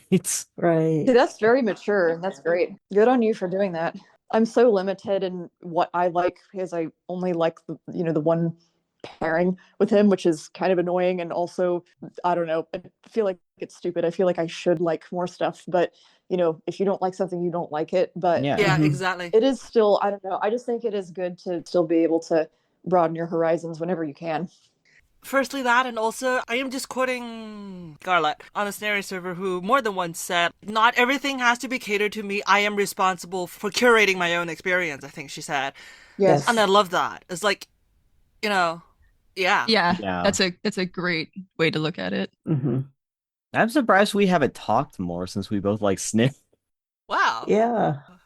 Okay, yeah, fair. I'll have to introduce you or something. I don't think we've talked outside those shows, right? Oh my Yeah, god, goodness. by all means. Well, I believe you have all of our discords, so you could Yeah. always start a group chat. Or we could just find each other on the Snape chat server. Snape chat server, yeah. Oh, You Wait, I know, didn't know there I- was a Snape chat server. Wait, I gotta get in on that. Oh my Yes. gosh, wait, what? Yes. Right. I'm not in that server. there is, and nothing happens because I don't never do anything with it. Well, maybe that can change. I can send you some invites. Okay. Lovely. Be more active in there. I'm not a big social person, so That's And fair. yet you do a podcast, you know? Yeah. well, I do a podcast because somebody had to. Aw. Somebody did have to, exactly. Yeah. And we're all very thankful. Also, you're doing a fabulous job of it. Yeah. Like, I Oh, just have thank to say you. that. And I'm sure it takes a lot of work and like a lot of social energy used up. Like I absolutely Mhm. get it. And we Yeah. can do things to help support that. Yeah. I mean, just from an editing point of view, I can definitely at least picture some of what you do. Doing some professional editing myself, it's not easy at all. Yeah. Same. Especially Wow. Same. voices and especially dealing with audio. Oh my goodness. Yeah. Oh my god, yes. Well, video is, I couldn't do video. Well, the way I speak, I'm always saying, and it's taking me a minute to, say what most people can say in 10 seconds. Don't think so. Well, I get stuck easily. It happens. Yeah, I mean, same. Sometimes I want to say something, and I start a sentence, and I need about half a minute to actually get back on track of that sentence. Hmm. I feel this very much. Hashtag ADHD. The only thing that helped me was having to do like being a teacher's assistant, and now that I'm streaming, it forces me, it like trains me to have to like try to be as coherent as possible. Yep. Hmm. Yes. Oh my goodness. I need to practice that too. Yeah. It's definitely a skill that is helpful to have, but difficult to hone. Hmm. Yeah. Yeah. And there's only so much time in a day, too. Yeah, Right. Work on anything, really, yeah. you can only build so many skills too. Like, Can't do everything. Yeah. I end up kind of being a jack of all trades but master of none. It's very annoying. I kind of feel this though. See, I'm a bit more toxic than that. I am a jack of all trades, but I want to master them all. I mean, same. So I try really way too hard and invest too much into things. That is my toxic trait. So, after we get offline here today, I'm going to go back to working on the cosplay. Uh-huh. I got to go pick someone up, drop something off, do some sewing and other things, and add a wig to style. Cool. Oh, Uh, I wish I had that kind of energy. I don't, but I'm doing it anyway Same. because I got the opportunity. Well, props to you, definitely. Thank you. It'll be my first group cosplay and then Oh, my first actually made, like going to a convention in a maid cosplay. Ooh. Oh, that's gonna be so cool. oh Yeah. yeah. Very cool. That's so cool. What a big moment. Yeah, we're doing a group arcane cosplay. Unfortunately, I think my Vi dropped out, which sucks because she wasn't in the original group. I just didn't have someone who matched her enough. But in the original group, we've got Echo, Caitlin, Loris, me. I'm going to be Jinx. Nice. Oh, and we were possibly going to have Evander, and my brother was supposed to be Silco, but he decided to move across the country a few weeks ago, and that was not Uh-oh. helpful. Darn it. And unfortunately, the convention that I'm going to prohibits all forms of weaponry, even like 3D printed, fake, no holes, like nothing that looks like a firearm or grenades. All of those are prohibited, which kind of sucks for my character because her main thing is, firearms and grenades. Yeah. So I have to get creative. And so, like, I'm bringing other props that she had in the show, like the gas mask and shimmer vials. I found a way to have UV reactive water dye and Ooh. mini button powered UV lights. Oh, I'm going to try and make actually glowing shimmer vials, which will be cool. We'll see if I can accomplish that in the next few days. oh gosh. Sorry, I just went on a tangent. No, I think that's wonderful, and I love to hear about it. Yeah, it'll be fun. We're going hard, and Uh-huh. I'm not even doing body paint. Like, I actually went and bought temporary tats from an Etsy artist. Oh, how Ooh. cool. So I don't even know how long I'm going to have for clouds all over, but we'll find out. Oh, that sounds great. Okay, well, I think we can pretty much wrap things up now. I certainly appreciate everybody coming and all the cool things that you've had to say. Well, thank you so much. Thank you for hosting us. Yes, thank you for hosting. This was fun. Yeah, thank you for having us as always. And I do think I'm just speaking for myself when I say thank you for allowing my tangents. You're not just speaking for yourself, but yeah, go for it. No, I love tangents. Who doesn't love to ramble? Woo! Thank you, Kira's Mango, if you're still here listening, and Serena for doing ratings, You're very welcome. Oh, thank you. because that really makes these shows. Oh, that's so cute of you. Thank you. Yeah, it's very kind of you to say. It's fun. I like to help, and it's cool to see the result.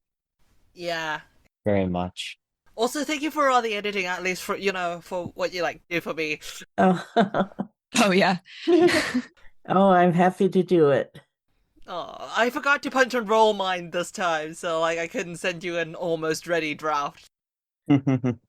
Well, doing the reading itself is enough, and then I can take care of editing because I'm much better at that than I am at reading. Hey.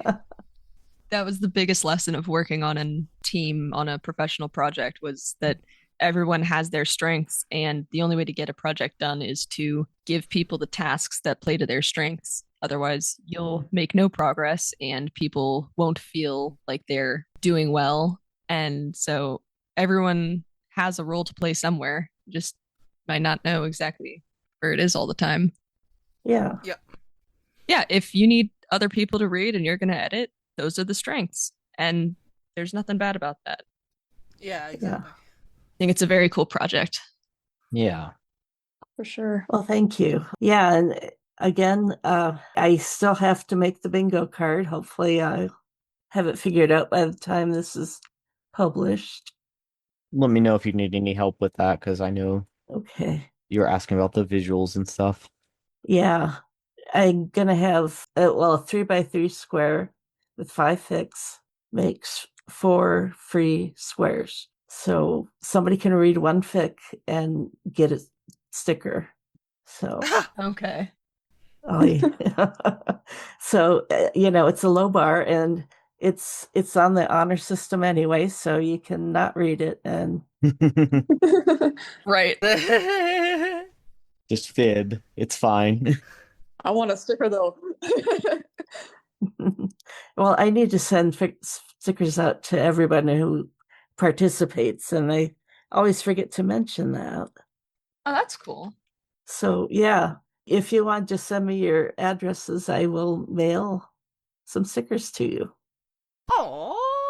Thank you. That's very kind. You're welcome. And I even have international stamps. So Ooh, that's tempting. That's so incredibly tempting. Oh my god, yes. If you already have international stamps, I may very well take you up on that, but I don't know which country I'm going to be in, so that... Same. Well, when things settle for you, yeah, just let me know. Absolutely. All right. Well, it's been lovely chatting with you all. I think I do need to head out around now. I think we're closing up anyway. Yes, thank you, Kiris. Yeah. Kiris. Can you pronounce? Yes. Oh, I pronounce it Kiris. It's Kiris. They're deities female deities of violent death in the underworld in Greek mythology. Oh. I figured it was from Greek mythology. That's so cool. Yes. So they're female underworld deities that have wings that appear on battlefields. Ooh. Oh, nice. Nice. Kind of the female, like the Greek Valkyries, sort of. Yeah, basically. Yeah. Oh. Basically. But in a lot of depictions, they're a little bit more horrifying than Valkyries. But yes, they can be. Oh, I'll have to look that up. I think Greek mythology would be my second biggest nerdy thing after Harry Potter. Nice. That's so cool. So it's funny, Kiris is multiple. But yeah, thank you so much. It was lovely to meet you. Yeah, lovely to meet you guys. Thank you. Talk to you all, and thank you for having me on the pod. You bet. Come back sometime. Yeah, it'd be lovely. It'd Please be so do. much fun. All right. All right. Thanks. Have a good one, You guys. too. Bye. You too. All right. Bye. Bye. I think I too am unfortunately going to have to dip as it is dinner time Okay. here. So yeah, this was really good. Doe Prince, thanks for joining us. Thank you so much. You All come right, back see you again later. too. All right. Oh, I'd love to. All right, bye. All right. Bye. Take care. Bye. Bye. All right. Likewise. It's Serena EW. Yeah. Hi. I don't think I actually officially said hi. I am, just saying hi and bye, I guess. Thank you for having me once again. Alrighty. And it was amazing to be on. Well, thanks so much for reading and for joining us. It's a pleasure. It's always a pleasure, really. Pleasure having you. Oh, thank you. Yeah. Okay. Bye-bye. And Marcel. Thanks for having me as always. Yes, it's always wonderful to just be on the show with you. Yeah, absolutely. You as well. Thank you for staying up late. Oh, no problem. Take care. All right. You too. Okay. Bye-bye. Bye. And that's the show. I hope you enjoyed the fix and chat. Thanks to authors I Eat Bread, Year of the Snape, Icarus, Eldritcher, and the French Press for permission to feature their fix. Thanks to Kiris, Mango, Serena EW, and Pan Hakati for reading. And to Doe Prince, Kiris, Serena EW, and Masa for joining me for the listening party. Check out the bingo game that goes with these fics. It's really easy because you only have to read one fic to get 2 Snape Chat stickers. Read all 5 stories to get 15 stickers. You can also still play last year's bingo game as well. Find the links to the forums in the show notes or at snapechatpodcast.com. Also check out our additional reading page at snapechatpodcast.com for links to all these wonderful stories and more. And here we must say goodbye. We wish we didn't have to, but it hasn't escaped our notice that life isn't fair. Like us on Facebook, follow us on Tumblr, Blue Sky, or X, or leave a comment on our website at snapechatpodcast.com or on Spotify. We'd love to hear from you. Many thanks to Nix for continued work on our website. Be sure to check out the Harry Potter After 2020 podcast and alwayssnape.com. Thanks for listening. Until next time, stay snarky.